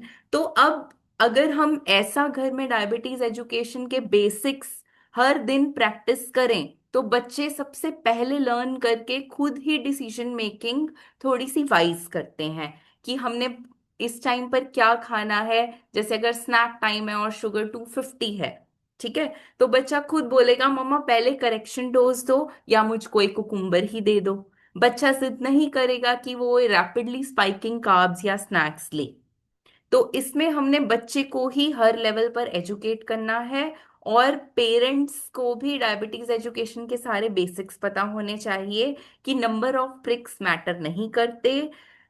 जो जो डायबिटीज मैनेजमेंट के 4 पिलर्स होते हैं, जिसमें इंसुलिन, डाइट, एक्सरसाइज और ब्लड शुगर मॉनिटरिंग, इनका जब परफेक्ट इक्विलिब्रियम होता है या बैलेंस होता है, तो जैसे मैम और महक ने बोला कि a person living with type 1 diabetes who is on basal bolus insulin therapy is following healthy plate method and is doing good glucometer prick 6 times a day or is on CGM is able to live a near normal quality of life as compared to a person with not having type 1 diabetes। तो हमको इसी M से अपने बच्चों को future ready करना है और एक एक दिन निकालना है कि हमने टाइप 1 डायबिटीज मैनेजमेंट कल पर नहीं टालना, और एक एक दिन करके वेस्ट करके हमने अपना टाइम इन टारगेट अबव नहीं, ब्लड ग्लूकोज का जो टारगेट रेंज है 70 to 180, हमने ये धार लेना है एज अ फैमिली यूनिट कि अगर सारे मेंबर्स की शुगर 70 to 180 के बीच में है, तो जिस बच्चे को या जिस पर्सन को टाइप 1 डायबिटीज है उसके लिए एक्सक्यूज नहीं है कि अगर उसकी शुगर 250 है तो वो नॉर्मल है, उसकी तो ऐसे ही रहेगी। हमने अपना नैरेटिव चेंज करना है, और जितनी इम्पोर्टेंस और जितनी अर्जेंसी से हम डेली मैनेजमेंट को टैकल करेंगे, उतनी ही जल्दी हमको लोअर HbA1c के रिजल्ट्स मिलेंगे। तो we are working as a team to bring maximum children under our support and guidance, कि जितने भी उनको मीन्स हैं, जिनको कार्ब काउंटिंग नहीं आती, जिनको करेक्शन डोज लेनी नहीं आती, आप हमको बार बार अप्रोच करके मल्टीपल टाइम सीखिए, क्योंकि ये बेसिक्स हैं। अगर हमने फिंगर प्रिक और इंसुलिन डोसेज का एक फिक्स नंबर बांध लिया कि 3 से ज्यादा हम ग्लूकोमीटर प्रिक नहीं करेंगे और 3 से ज्यादा हम इंसुलिन इंजेक्शन्स नहीं लगाएंगे, तो हम ठीक रास्ते पर नहीं चल रहे। आप ये देखिए, अगर 9 बजे कोई बच्चा खाना खाता है, उसकी शुगर 100 है और उसकी बेस डोज 3 या 4 यूनिट है, उसने लगाई, अगर 12 बजे हमने फिंगर प्रिक नहीं किया, तो 2 बजे तक वो बच्चा, अगर उसका स्पाइक आया, अगर कार्ब काउंटिंग और करेक्शन फैक्टर नहीं फॉलो किया, तो 9 से 2 पूरे 5 घंटे हमने शुगर हाई रखी। और मिनिमम टाइम इन टारगेट 70% होना चाहिए, मतलब दिन का 70% टाइम 24 घंटे का, विच इज इक्वल टू 16 घंटे बच्चे की शुगर 70 से 180 के बीच में रहनी चाहिए।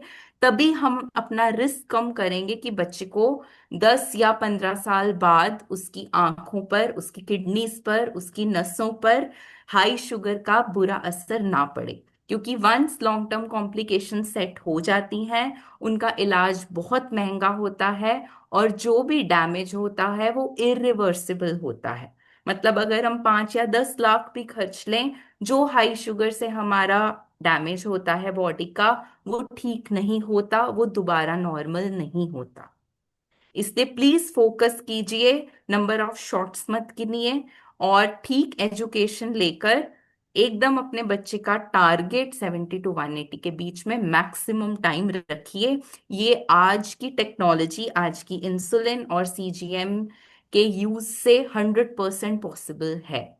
अगर आपको मुश्किल आ रही है, प्लीज हमको संपर्क कीजिए, we will teach you the basics, और ये बहुत इजीली और स्मूथली किया जा सकता है, और इसमें मनी भी फैक्टर नहीं है। हमारे पास आजकल सारी सपोर्ट है NGOs की और गवर्नमेंट्स की, कि सब्सिडाइज्ड रेट्स पर हम गुड इंसुलिन और ग्लूकोमीटर और CGM प्रोवाइड करके अपना एक जो टारगेट है वो अच्छे से अचीव करें। Thank you. Thank you ma'am. तो मुझे आपकी बातें सुनकर एक पेरेंट्स की स्टोरी याद आ गई। हमारे यहाँ पे 2 पेरेंट्स, और मैं तो ये जानना चाहूंगा कि स्टोरी के बाद समझें कि आप कौन से पेरेंट्स हैं और कौन से पेरेंट्स बनना चाहेंगे। जैसे मैम ने कहा कि बिलो 10 ईयर्स हमारी एक तरीके से बहुत बड़ी रेस्पॉन्सिबिलिटी बनती है बच्चे के प्रति कि उसको कैसे मैनेज किया जाए और कैसे उसको सही ट्रैक पर रखा जाए। एक पेरेंट्स हैं जो ये कहते हैं कि मेरा बच्चा तो 250-300 शुगर में भी नॉर्मल रहता है, कुछ फर्क ही नहीं पड़ता, और वो खुश रहते हैं, वो अपने आप को एम्पावर महसूस करते हैं। और एक दूसरे पेरेंट्स हैं, अगर बच्चा स्कूल जा रहा है, खेलने जा रहा है, पढ़ने जा रहा है या दोस्तों के यहाँ जा रहा है, तो बार बार कहते हैं बेटा पहले अपनी शुगर चेक कर, उसके बाद देख कंडीशन क्या है, उसको मैनेज करते हुए जा। तो हमने ये देखा है कि जो पेरेंट्स बड़े फील प्राउड करते थे कि हमारे बच्चों को तो 300-400 में कुछ नहीं होता, इट्स मीन कि हो सकता है वो बड़ी यंग एज है, उसमें महसूस ना हो रहा हो, लेकिन अंदर से प्रॉब्लम्स काफी ज्यादा है। और हमने देखा लास्ट मंथ वो बच्चा डीके की कंडीशन में, मतलब काफी एक महीने तक हॉस्पिटलाइज रहा, तब उनको चीजें समझ आई कि क्या नुकसान हुआ है बच्चे को और क्या नुकसान हो सकते हैं। तो कंप्रोमाइज बिल्कुल ना करें। शुगर चेक करना जस्ट एक ऐसा ही है कि हम अपने बच्चे की हेल्थ चेक कर रहे हैं कि वो ठीक है और आगे की एक्टिविटी के लिए नॉर्मल है या नहीं। तो लीना मैम, आपने हाथ रेज किया, वो यस हाँ। मैम कुछ कहना सो चाहेंगे? सो मेन चीज़ एक तो ये कॉम्प्लिकेशंस का है, लेकिन आप हम रियलाइज़ करेंगे कि मैन का, हमारा साइकोलॉजी ऐसा है ह्यूमन बीइंग्स का कि कॉम्प्लिकेशन से हम डर तो जाते हैं, लेकिन कॉम्प्लिकेशंस को देखकर हम बहुत ज़्यादा कुछ करते नहीं हैं आफ्टर सर्टेन टाइम। ठीक है, फिर सोचते हैं हाँ ठीक है, होगा तो होगा, अब मैं कुछ नहीं कर सकती, है ना, अब जो होगा होगा, that is how it comes. ठीक है, सो एक बहुत इम्पॉर्टेंट चीज़ और ये भी है कि अगर शुगर्स इन रेंज रहते हैं, ठीक है, फर्स्ट ऑफ ऑल ये गुड शुगर्स बैड शुगर्स नहीं है, शुगर्स या रेंज में है या लो है या हाई है ना। सो ये कोई हमारा रिपोर्ट कार्ड नहीं है कि हमारे शुगर्स गुड हैं हमारे शुगर्स बैड हैं, ऐसा नहीं है। ठीक है, और अगर आपने ये नोटिस किया होगा कि श्रुति जी ने बोला है कि शुगर्स रेंज 70% तक भी है, then we have a very good uneventful uncomplicated life, है ना। इसका मतलब, इसका ये एक और है कि ज़रूरी नहीं है कि 100% हमारा शुगर्स इन रेंज होना चाहिए, है ना। अगर हम ये चीज़ समझ लें तो हमारे माइंड को थोड़ा हल्का कर देता है ये, है ना। कोई भी चीज़ किसी भी कंडीशन में, चाहे वो डायबिटीज़ हो चाहे वो हमारा लाइफ हो, कोई चीज़ 100% ऑफ द टाइम नहीं हो सकता है ना। सो अगर शुगर्स इन रेंज रहता है, और रेंज आज अभी में जैसे 70 to 180 है, कभी कभी मुझे लगता है अगर नया डायग्नोसिस है, बच्चा बहुत छोटा है, तो 70 भी बहुत कम होता है। मैं चाहूँगी कि उसका रेंज 100 से 150 के बीच में रहे, 120 से 180 के बीच में रहे। एकदम नया डायग्नोसिस है, पेरेंट्स को ज़्यादा समझ नहीं है, हाइपो कब हो जाएगा, कैसे हो जाएगा, कैसे मैनेज करेंगे, मैं बोलूँगी ठीक है, एक महीने को आप 180, 200, 220 तक भी मान लो, है ना। जैसे जैसे आप धीरे धीरे सीखोगे कि कैसे इसको सेफ रखना है, ठीक है, उसके बाद धीरे धीरे हम उसको टारगेट्स को टाइटन करते जाएंगे, है ना। सो अप्रॉक्सीमेटली, अगर शुगर्स रेंज में रहते हैं तो एनर्जी लेवल्स हाई रहता है, हमारा फंक्शनिंग बेटर रहता है, क्योंकि इसका मतलब वो शुगर्स सेल्स के अंदर जाकर हमें एनर्जी दे रहे हैं। अगर शुगर बहुत हाई है, इसका मतलब हमारे ब्लड में ही सारा शुगर है, वो सेल्स को जाकर एनर्जी नहीं दे रहा है ना। तो हमारी थिंकिंग कैपेसिटी थोड़ी कम हो जाती है, हम थोड़ा वीक टायर्ड फील करते हैं, और जो लॉन्ग टर्म होता है उसकी इतनी आदत हो जाती है कि हमें लगता है हम तो ऐसे ही हैं, है ना। सो ये चीज़ अगर हम समझ जाएं, it is not only to avoid complications later in life, वो तो है ही, लेकिन अगर अभी सपोजिंग मेरा अच्छा शुगर्स रेंज में रहता है तो मैं एनर्जेटिक फील करूँगी। You can tell your children कि हाँ, आपका स्किन अच्छा दिखेगा, आपके बाल अच्छे दिखेंगे, आप एनर्जेटिक होगे, आप फिजिकली एक्टिव रहोगे। सो उसके हिसाब से I mean it becomes a much better game कि नहीं 15 साल बाद किडनी फेल कर जाएगा, अभी अच्छा इंसुलिन लगाओ, ऐसा नहीं होता है ना। सो आई थिंक थोड़ा इसमें मुझे लगता है, मैं हमेशा बोलती हूँ कि type 1 diabetes is a psychological game more than anything, है ना। अगर if we win over our psychology then we will be fine. और ऐसा कुछ नहीं है हमें 4 बार इंसुलिन लगाना, ऐसे नहीं है। आप हर बार हाथ धो के खाना खाते हो, वैसे आजकल नहीं करते हैं लोग क्योंकि चम्मच से खाते हैं, बच्चे आजकल के हाथ धो के खाना नहीं खाते हैं, खाना खा के भी कुल्ली नहीं करते हैं, बिकॉज वो हाथ नहीं धोते तो कुल्ली भी नहीं करते। लेकिन हमें सिखाया गया था कि हाथ धो, खाना खाओ, खाना खाने के बाद कुल्ली करो, है ना, मुँह धोओ। आजकल तो अगर वैसे हम बताएंगे कि इसको इंसुलिन चाहिए, खाना कितना है देख लो, क्या खाना है देख लो, उसके हिसाब से इंसुलिन लगाओ, 10-15 मिनट वेट करो। फिर अगर if we make it a matter of fact कि ठीक है, अब देखिए फैक्ट ये है कि हम टाइप 1 डायबिटीज़ में इंसुलिन चाहिए, हम उसको नहीं निगेट कर सकते हैं, चाहिए तो चाहिए। अगर हम खुशी से अच्छे से कैलकुलेट करके लगाएंगे, डिसाइड करके लगाएंगे तो सब अच्छा रहेगा, है ना। और इंसुलिन लगाने में, निकाल के लगाने में 1 मिनट लगता है, उसको सोचने में कि लगाएं कि नहीं लगाएं, हम इतने बार इंसुलिन क्यों लगाएंगे, उसी में हमारा 1 घंटा आधा दिन चला जाता है ना। सो 100 बात की एक बात, इंसुलिन देनी है। Insulin is very very important for life, है ना। आजकल क्या इंसुलिन टेक्नोलॉजी बहुत अच्छा एडवांस कर गया है कि it can give us long healthy lifes, है ना, अगर हम सीख लें इसके बारे में कि कैसे करना है। सो बेसल बोलस इज अगेन, जो मैं यही एम्फोसाइज करूंगी कि बेसल बोलस हमें फ्लेक्सिबिलिटी देता है। बेसल इंसुलिन हमें 24 आवर्स का कवर देता है कि हमारा कीटोन्स जल्दी ना बने, कि हमारे बॉडी में हमेशा कुछ ना कुछ इंसुलिन हो।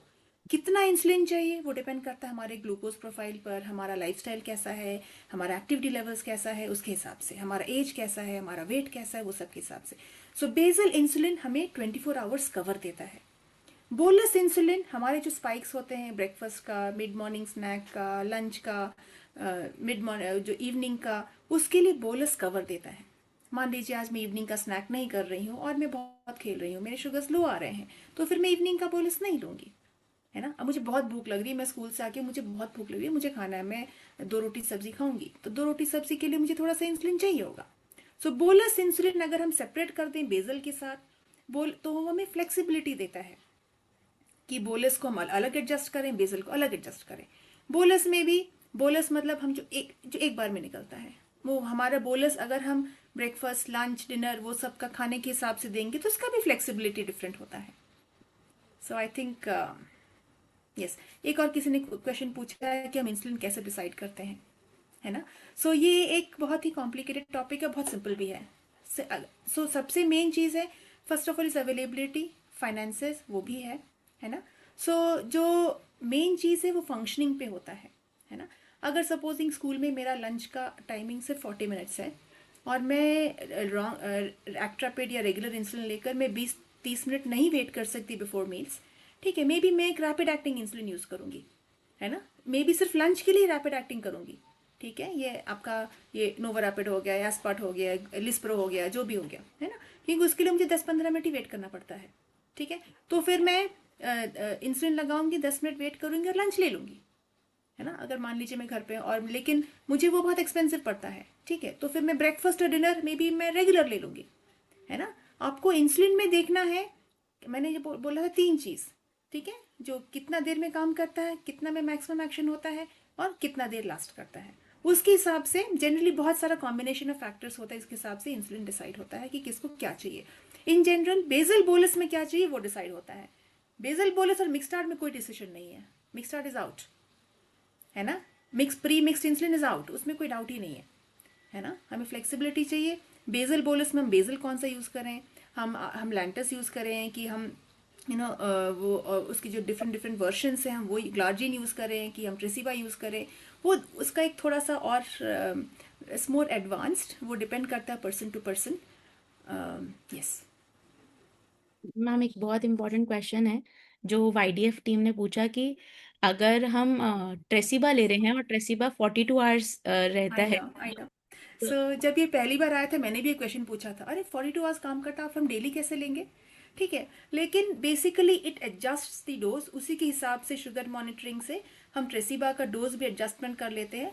ट्रेसिबा का, so I actually don't have 100% answer to that, ठीक है, मैंने भी ट्रेसिबा वालों से वही पूछा था कि आप फिर क्यों बोल रहे हो हर 24 आवर्स को लेना अगर 42 आवर्स उसका है, ठीक है, लेकिन उसका ट्रेसिबा का एडवांटेज ये है कि उसमें तो उसका स्टेबिलिटी थोड़ा ज़्यादा है, ठीक है। और अगर मान लीजिए मैं हर दिन सवेरे कोई ट्रेसिबा लेता है या हर दिन रात को ट्रेसिबा लेता है, उसमें अगर 2-3 घंटे इधर उधर, अगर मैं आज घर पहुंची नहीं हूँ, मुझे ट्रेसिबा लेने के लिए इट इज़, मैं 9 बजे का 9 बजे नहीं ले पाई, मेरा 2-3 घंटा लेट हो गया, देन इट इज़ ओके, है ना। ट्रेसिबा का एडवांटेज वो है। उसी हिसाब से ट्रेसिबा का डिसएडवांटेज भी है ना।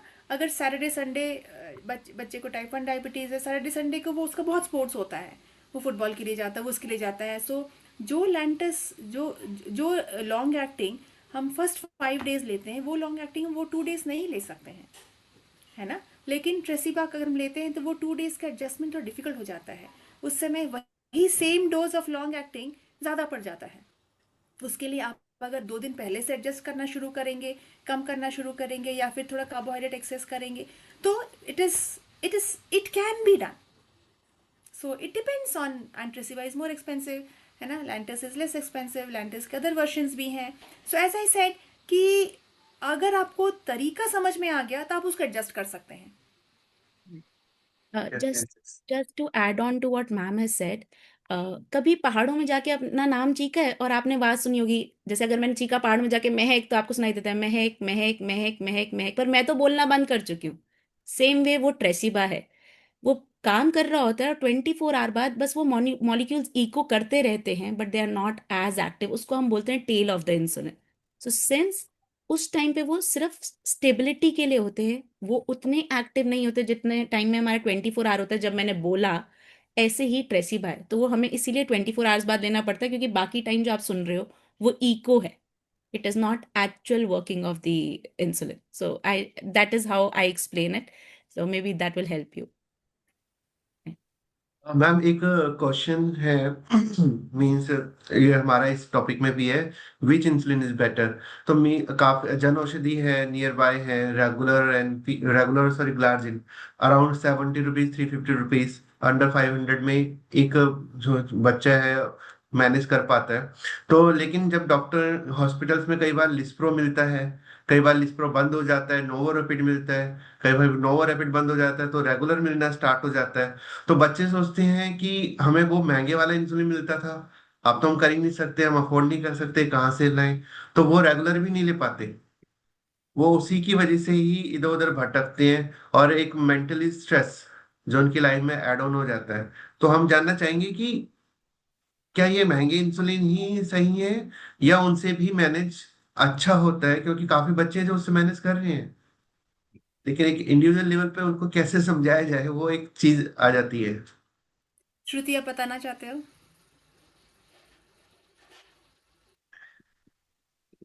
आई थिंक श्रुति इज म्यूटेड. आपको अनम्यूट करना पड़ेगा. हाँ, I think the YDF has to unmute her. Sir देखिए, जो जन औषधि केंद्र पे इंसुलिन्स मिलती हैं वो बायोसिमिलर इंसुलिन्स होती हैं, और वो रेगुलर इंसुलिन होती है जिसको हम कहते हैं शॉर्ट एक्टिंग इंसुलिन. जैसे लीना मैम ने बताया, उनका जो ऑनसेट ऑफ एक्शन होता है 20 to 40 मिनट्स पर वो काम करना शुरू करता है और 6 से 8 घंटे तक काम करता है. उसकी पीक ऑलमोस्ट 3 से 4 घंटे पर आती है और हमें उस टाइम पर भी एक स्नैक देना होता है. अगर देखिए, रेगुलर इंसुलिन भी बोलस इंसुलिन है, और जैसे कि अगर हम सिर्फ इंसुलिन पर फोकस ना करके बाकी के जो 3 एस्पेक्ट्स हैं जिसमें एक्सरसाइज है और डाइट है और ब्लड ग्लूकोज मॉनिटरिंग भी है, तो भी रेगुलर इंसुलिन से हमारा कंट्रोल बहुत अच्छा आ सकता है. उसमें सिर्फ ये प्रॉब्लम है कि 30 to 40 मिनट्स जो प्री बोलस टाइम है, जनरली बच्चे उतना पेशेंटली वेट नहीं करते. जैसे स्कूल से आए, बहुत ज्यादा भूख लगी, जल्दी से इंसुलिन लगाई, मम्मा से जिद कर ली कि 30 मिनट नहीं वेट करना, इमिडिएटली खाना दे दो. उससे उनका स्पाइक आएगा और बाद में लो जा सकता है. तो अगर हम सारे एस्पेक्ट्स को ध्यान में रखें तो रेगुलर इंसुलिन से भी हम बहुत अच्छी डायबिटीज मैनेजमेंट कर सकते हैं. और अगर अफोर्डेबिलिटी है तो जैसे मैम ने बोला, स्पेशल सिचुएशंस में, जैसे करेक्शन डोज के लिए, अगर 3 आवर्स बाद हमारा वैल्यू 300 या 350 है, या स्कूल में जब रिसेस का टाइम ड्यूरेशन छोटा है, तो हम एक रैपिड एक्टिंग एनालॉग का पेन ले सकते हैं, चाहे वो हुमालॉग हो, नोवो रैपिड हो या एपिड्रा हो, जो इमरजेंसी सिचुएशंस में हम यूज कर सकते हैं, जिससे कि हमारा टाइम एंड टारगेट मेंटेन रहे. बाकी रेगुलर इंसुलिन को रेस्ट ऑफ द टाइम्स हम दोनों का ही कोऑर्डिनेशन करके अच्छी डायबिटीज मैनेजमेंट कर सकते हैं. जहाँ इमरजेंसी है, टाइम कम है, वहाँ हम रैपिड एक्टिंग इंसुलिन यूज कर लें, ताकि वो हमारी टोटल कॉस्ट का सिर्फ 1/3, टोटल इंसुलिन कंजम्पशन का सिर्फ 1/3 पार्ट हो, जिससे फाइनेंसेस भी हम ज्यादा एक्सीड नहीं करेंगे, पॉकेट पर बर्डन भी नहीं आएगा और मैनेजमेंट भी ठीक होगी. दैट इज व्हाट कि हमेशा इंसुलिन एक्सपेंसिव है इसलिए वो बेस्ट होगा, ऐसा नहीं होता है ना. सो इंसुलिन के हिसाब से, शुगर चेकिंग के हिसाब से आप डिसाइड करते हैं कि इंसुलिन किस तरह का चाहिए और किस तरह से देना है, कितना देर पहले देना है, कितनी देर बाद देना है. सो दिस इज व्हाट आपको समझना पड़ेगा.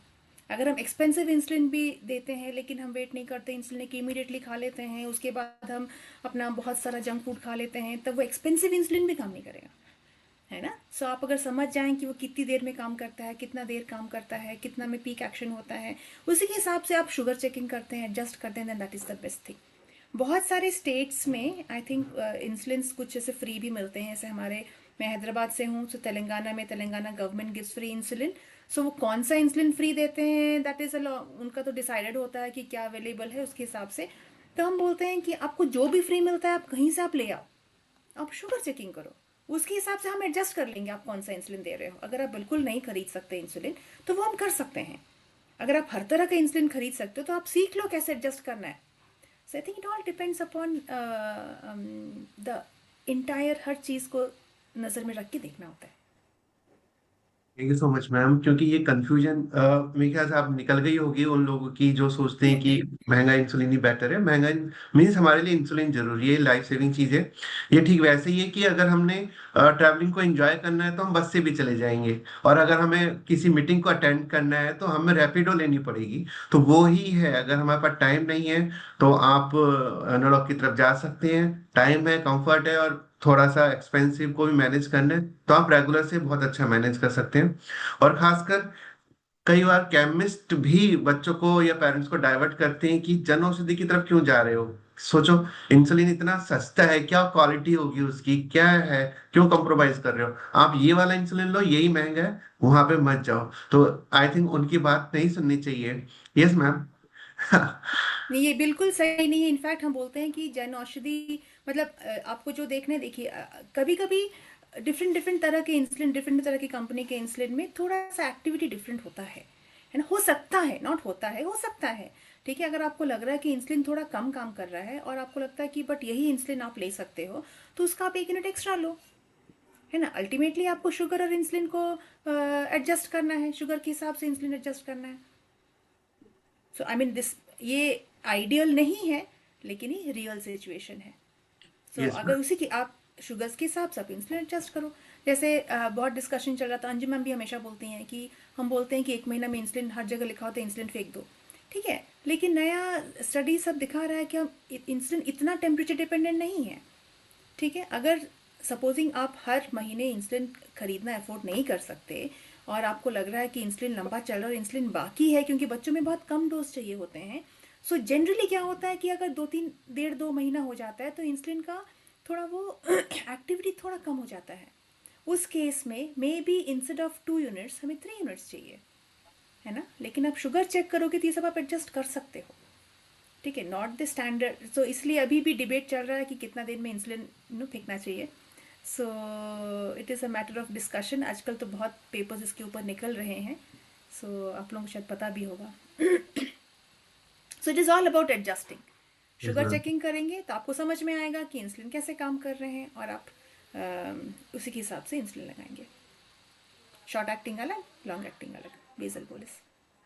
Thank you so much ma'am. ये एक प्रकार की फ्रीडम है, एक आज़ादी है जो हर बच्चे को आज की मीटिंग से मिल रही है। उनको जिनको सही तरीके से गाइडलाइन नहीं मिल पा रही है कि वो अपनी इंसुलिन को कैसे एडजस्ट करें अपने काम के अकॉर्डिंग, अपनी शुगर के अकॉर्डिंग, तो you have all the rights to manage your sugar levels with all type of insulin जो अवेलेबल है अंडर योर पॉकेट्स। ये ना सोचें कि आपको इधर उधर भटकना है, बाहर जाना है, और किसी प्रकार का मेंटल प्रेशर लेकर के अपनी लाइफ को लीड ना करें। एंजॉय करें, फुल टोस्ट एंजॉय करें। आज हमारे सामने महक हीरो ऑफ द मंथ है, आप देख सकते हैं, लाइफस्टाइल कोच की तरह, और काफी हजारों लोग हैं जो उनसे कनेक्टेड हैं, जिनको वो गाइड भी करती हैं। डॉक्टर लीना मैम हैं हैदराबाद से, और किस तरीके से उन्होंने बताया कि वो बच्चों को किस तरीके की इंडिपेंडेंट लाइफ देते हैं। वो एक डॉक्टर्स हमारे लिए ट्रीटमेंट के लिए नहीं है, जैसे उन्होंने बोल दिया कि हम पेशेंट मानते ही नहीं है, वो हमारे मेंबर्स, हमारी लाइफ के पार्टनर है एक तरीके से, जो हमें टाइम टू टाइम गाइड कर रहे हैं। और इस गाइडेंस के लिए उनके पास कॉन्टिन्यूटी बना के रखिए, चाहे वो मंथली हो, क्वार्टरली हो, जब भी आपको बुलाएं। And thank you Shruti ma'am, बहुत अच्छे तरीके से आपने चीज़ों को बड़े पोलाइटली समझाया। As a mother of type 1 भी हैं तो वो चीज़ों को आप फील भी करती हैं, और जो नए नए एक्सपीरियंस आपके साथ आते हैं उनको शेयर भी करते हैं, और उस कम्युनिटी को तक पहुंचाते हैं जो किसी तरीके से मैनेज कर पा रही है। Thank you. तो मीटिंग का टाइम तो हमें रुकने ही नहीं देता मैम। अब भी ऐसा लग रहा है जैसे आधी मीटिंग हुई है। हमारा हर बार ऐसा ही होता है बहुत, क्योंकि टॉपिक्स और जो हमारे स्पीकर्स पैनलिस्ट ऐसे होते हैं, उनके जवाब ऐसे होते हैं कि मतलब एक लगता है जैसे मंदिर में मेडिटेशन कर रहे हो कि अब बस कंटिन्यू चलता रहना चाहिए, बट टाइमिंग के अकॉर्डिंग हमें थोड़ा लेना पड़ता है स्टेप्स। तो हम बुलाना चाहेंगे अपने अच्छा मैं सॉरी, क्या हमारे ग्रुप में जो इन्होंने ज्वाइन की हुई मीटिंग उनमें से कोई क्वेश्चन पूछना चाहता है? हम ले सकते हैं, आप अनम्यूट करके पूछ सकते हैं। ऑलरेडी काफी चैट के अंदर। So अब वो लोग सॉरी, unmute कर देंगे. Yeah, now they'll be able to unmute themselves. Okay मेरी आवाज चली गई। तो चैट में काफी आंसर हो चुके हैं, लेकिन अब भी कोई क्वेश्चन पूछना चाहते हैं, बीच में हैंड रेज हुए थे, तो प्लीज आप पूछिए। Hello, ma'am. Is my voice audible? Yes, ma'am. Yes. Ma'am, I'm a mother of 26-year-old child, and recently my child has been diagnosed with type 1 diabetes. And I was, in a very panic situation when I came to know. But after having a interaction with you all and listening to the seminar, I think more than him, I was facing an anxiety issue, which has been resolved. And I'm very thankful to all of you for such a lovely advices and the session which you have conducted. And I think it's very helpful for those people who are new into this and, immediately when, if the child is having this problem since childhood, it is something which you are already managing from so long. But at the age of, later, let's say in adulthood, 23 or 24, when it is diagnosed, so it becomes a very uh, immediate scenario. I mean, your child was normal, everything was going well, and how the child turned, and that too with the type 1. So I think your advices were very encourageable, and I think it will create a lot of hope. And my sincere thanks to the organization for creating such awareness for parents like us. So I really appreciate, and all the best to you also. Thank you so so much much. Thank you. तो ये result है जो hand to hand मिलते हैं meeting के दौरान। तो thanks हमारे डॉक्टर्स पैनलिस्ट का कि किस तरह अच्छे तरीके से जो मेंटल प्रेशर है उसको रिजॉल्व किया। और हमारी मीटिंग का यही उद्देश्य है कि आप तक बात पहुंचे और कॉर्नर तक जाए। और इवन लास्ट मंथ जो डायबिटीज वर्ल्ड डायबिटीज डे था उसको एज ए हमने मंथ सेलिब्रेट किया। और मैम 14 प्लेसेस पे हमने 14 नवंबर को सेलिब्रेट किया कि अलग अलग जगह जा करके हम लोगों को बताएं कि टाइप 1 क्या होती है, चाहे उन्होंने कभी डायबिटीज सुना भी है या नहीं। हमने ऑन रोड क्लिनिक के बाहर कैंप लगाए, लोगों को पकड़ा, बताया किस तरीके की चीजें होती हैं। इवन कुछ हॉस्पिटल के साथ कोलैबोरेशन भी किया ताकि लॉन्ग टर्म उनके साथ एसोसिएट होकर के कुछ बच्चों तक ये एजुकेशनल चीजें पहुंचाएं। तो इस तरीके से हमने काफी अच्छा वर्कआउट किया last month.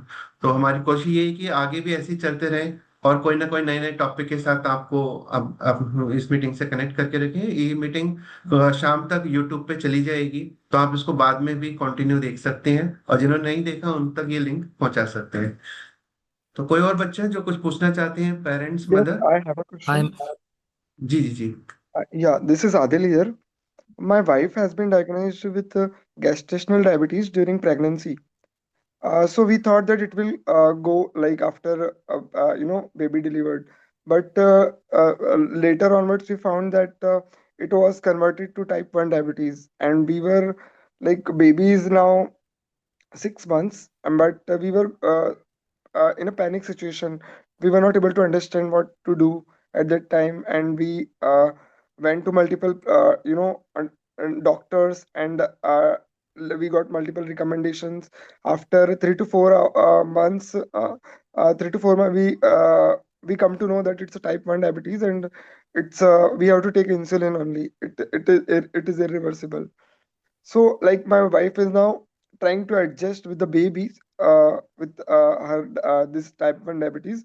My question is that she can feed the baby with this, or or we can give her since she born my daughter, we started giving her powder milk, and now my daughter is facing, like, she's not recovering her milestones. Like, she's now more than 6 months, like around 7 months now. She's not even able to, holding her neck. So, yeah, so this is my I question. think Adil, so your daughter needs to be checked. ठीक है, mother's type 1 diabetes and baby का, so there is no direct link of any complications, है ना?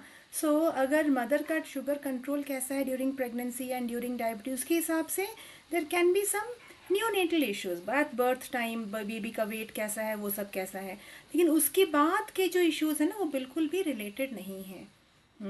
And I can understand that your wife here needs a lot of support because she's trying to deal with so many things together, है ना? वो तो एक अलग बात है, लेकिन your baby का whatever is happening, that is not related to number one, the type 1 diabetes in the diagnosis in the mother.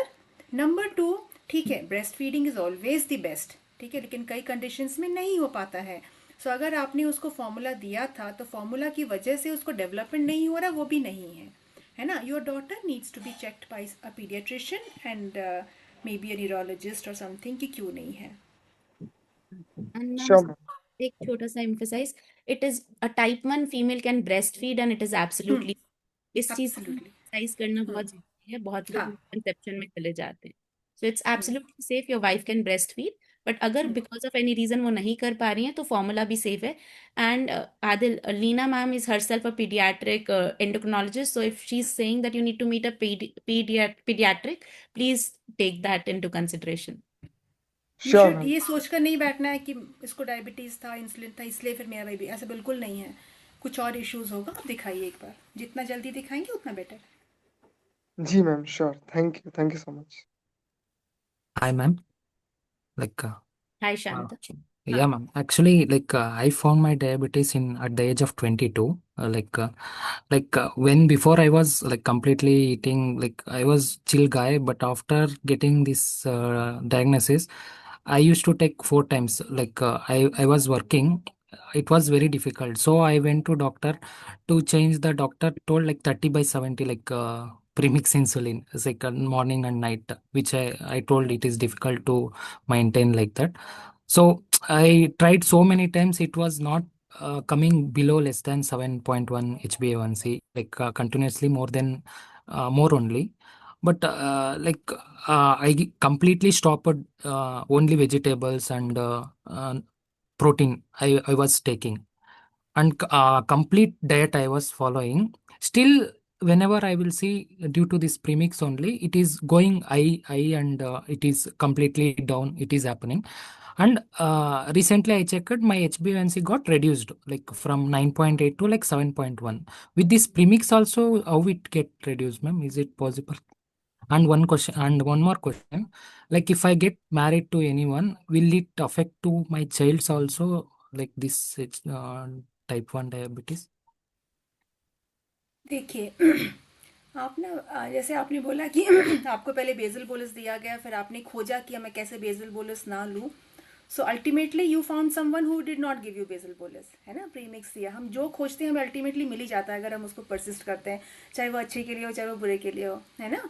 सो ऐसा नहीं है कि प्रीमिक्स से लो नहीं है, HbA1c लो नहीं. HbA1c ऐसे महक ने पहले बताया था कि क्या है, वो एक एवरेज है ना? अगर आपके शुगर्स मिक्सटार्ट से प्री मिक्स 30-70 से लो हो जा रहे हैं तो आपका HbA1c लो हो जाएगा. That does not mean you are healthy. Premix से क्या होता है ना कि हाइज भी होते हैं और लोज भी उतने ज़्यादा होते हैं.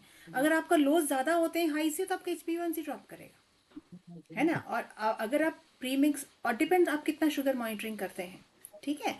सो ऐसा नहीं है कि प्री मिक्स से लो नहीं हो जाता, बट आपकी ग्लाइसेमिक वेरिएबिलिटी बहुत ज़्यादा होगी.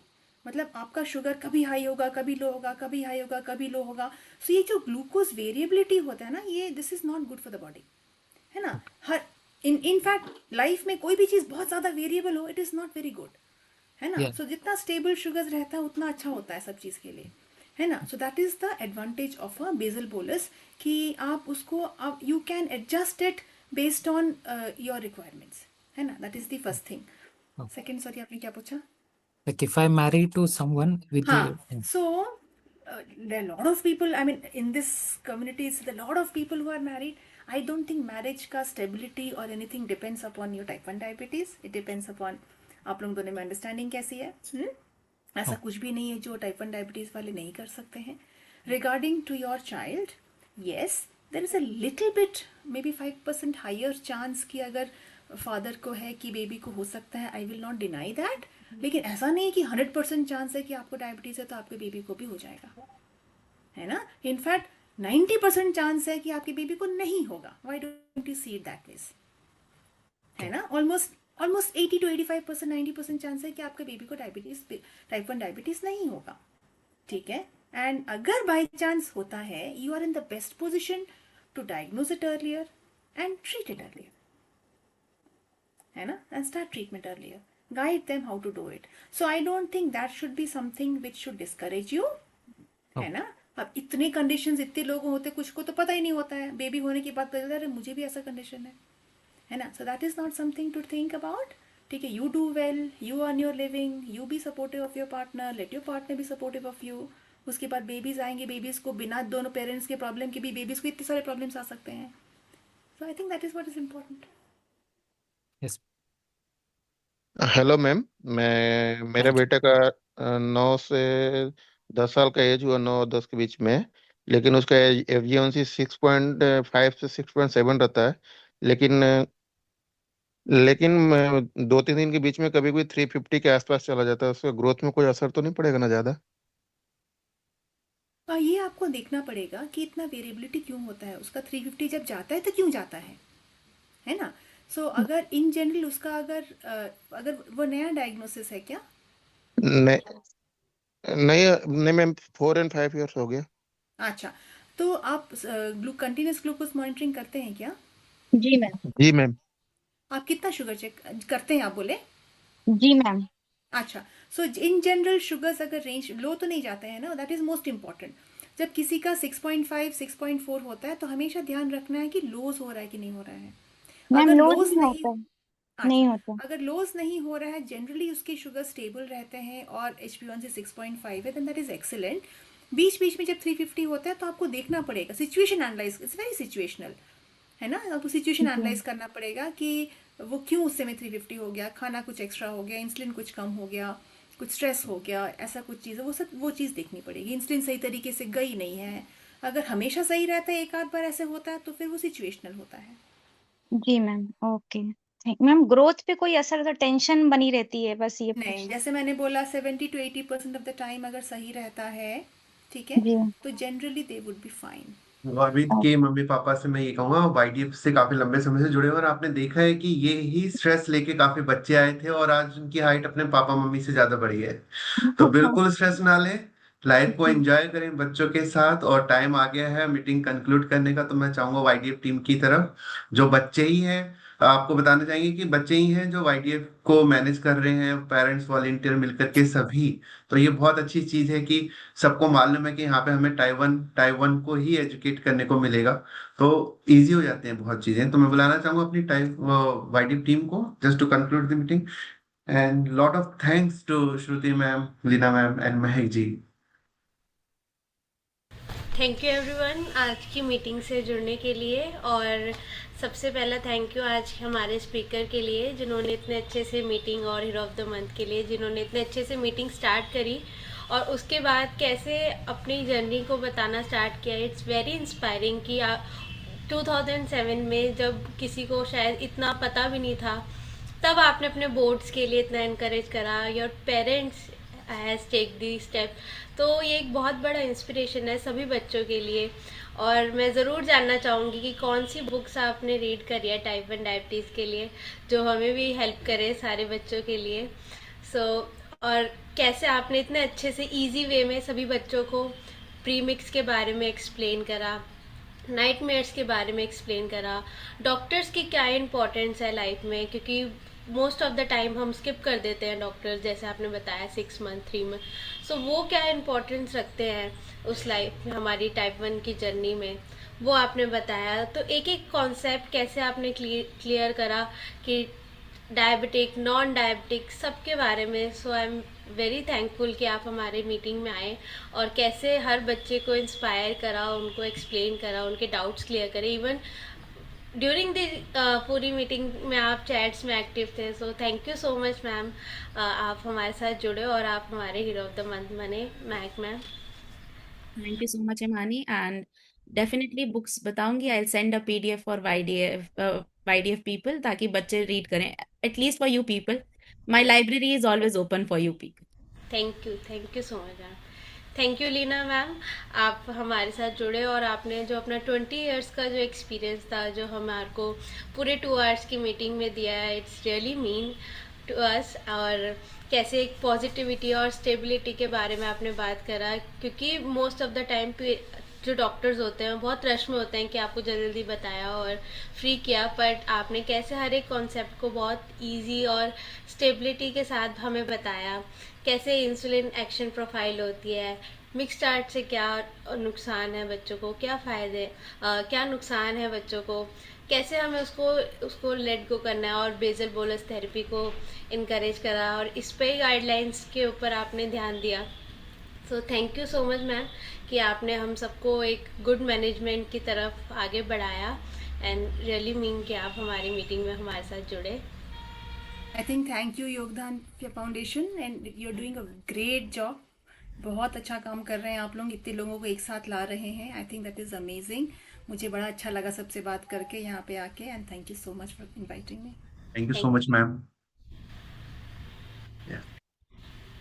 थैंक यू श्रुति मैम, आप हमारे साथ इतने लंबे समय से जुड़े हुए हो, और कैसे आपने हमें भी इवन हमारी जर्नी में छोटी छोटी चीज़ें जो हम शायद हमें समझ ही नहीं आती थी, और आपने हमें एक एक चीज़ एक्सप्लेन करी, और उसी तरीके से आज आपने मीटिंग में हम सारे बच्चों को 4 पिलर्स के बारे में एक्सप्लेन करा, टीम वर्क के बारे में एक्सप्लेन करा, कैसे हमें अपने बेसिक स्ट्रॉन्ग करने हैं ताकि जो आगे आने वाली जो चीज़ें हैं वो हम अच्छे से मैनेज कर सकें, और लॉन्ग टर्म कॉम्प्लिकेशंस को कैसे हमें बिल्कुल अवॉइड करना है, इसके बारे में बताया। तो thank you so much ma'am, आप हमारे साथ ऐसे जुड़े रहिए और हमें सिखाते रहिए। Thank you Himani, thank you Anil sir, thank you Yogdan foundation. And Shruti ma'am thank you. और मैं एक चीज कहना चाहूंगा कि वाईडीएफ एक कहते हैं ना, बच्चों को ज्यादा प्यार नहीं करना चाहिए, बिगड़ जाते हैं। तो आई थिंक वाईडीएफ भी एक बिगड़ा हुआ बच्चा है, इतना प्यार मिलता है सबों से कि वो समझता ही नहीं किसी को भी कि सर मैम खड़ी हुई है, सर खड़े हुए हैं, चलो मैम को बुला लो, और वो तैयार भी हो जाते हैं। तो मैं कहना चाहूंगा कि आप सब वाईडीएफ का एक ऐसा अहम हिस्सा है जिसके बिना वाईडीएफ कुछ नहीं है। तो प्लीज कभी वाईडीएफ से छोटी मोटी अगर गलती हो तो उनको गाइड करें, और आपकी गाइडलाइन के अकॉर्डिंग चल रहे हैं, और बहुत कॉन्फिडेंस मिलता है हमें कि यस हम पावरफुल होकर के सामने रखते हैं पेरेंट्स के, बच्चों के, इवन डॉक्टर्स के भी, कि सर ये चीज ऐसे नहीं ऐसे है। और प्लीज आप कोरिलेट करें, और हमारे आइडलाइट में डॉक्टर्स के लिए भी कोर्सेज हैं, तो पॉसिबल तो उसको ज्वाइन करें। काफी नई चीजें हैं, गाइडलाइन है जो बच्चों तक पहुंचनी चाहिए, और उसके आप ही वो मालिक हैं जिसके माध्यम से वो पहुंच सकती है। तो ऐसे काफी डॉक्टर्स हैं जो कनेक्ट हुए हैं, उन्होंने उस चीज को समझा है, फॉलो किया है। तो thanks lot of ma'am, thank you स्पाई, थैंक यू एडलाइट, and thank you all the panellist ma'am. Thank you everyone. Thank you Yogdan, thank you. एक बार अनम्यूट करके सभी क्लैपिंग करें जोर से, देखिए आवाज आ सकती है सबकी। हाँ, म्यूट आल का तो ऑप्शन है, अनम्यूट का नहीं है यहाँ पे ना। नहीं सर, म्यूट ऑल का है, unmute. Thank you ma'am. Thank you sir, thank you ma'am. Thank you sir. Thank you so much. तो हर सेकंड संडे मीटिंग होती है हमारी जूम मीटिंग, तो हमेशा कोशिश करें कि सेकंड संडे को ज्यादा से ज्यादा लोग जुड़ें। और आज के सेशन में मैम 70 से 80 बच्चों ने जोड़ा, और लास्ट मीटिंग तक एंड तक 70 से 80 बच्चे जुड़े रहे, और अब भी 50 हैं। तो ये बताता है इंटरेस्ट कि कितने अच्छे तरीके से आपको सुना गया, और क्या क्या बच्चों ने नोट किया होगा जो आज से अपनी लाइफ में वो एड ऑन करेंगे। Thank you so much. Thank you everyone. Thank you everyone.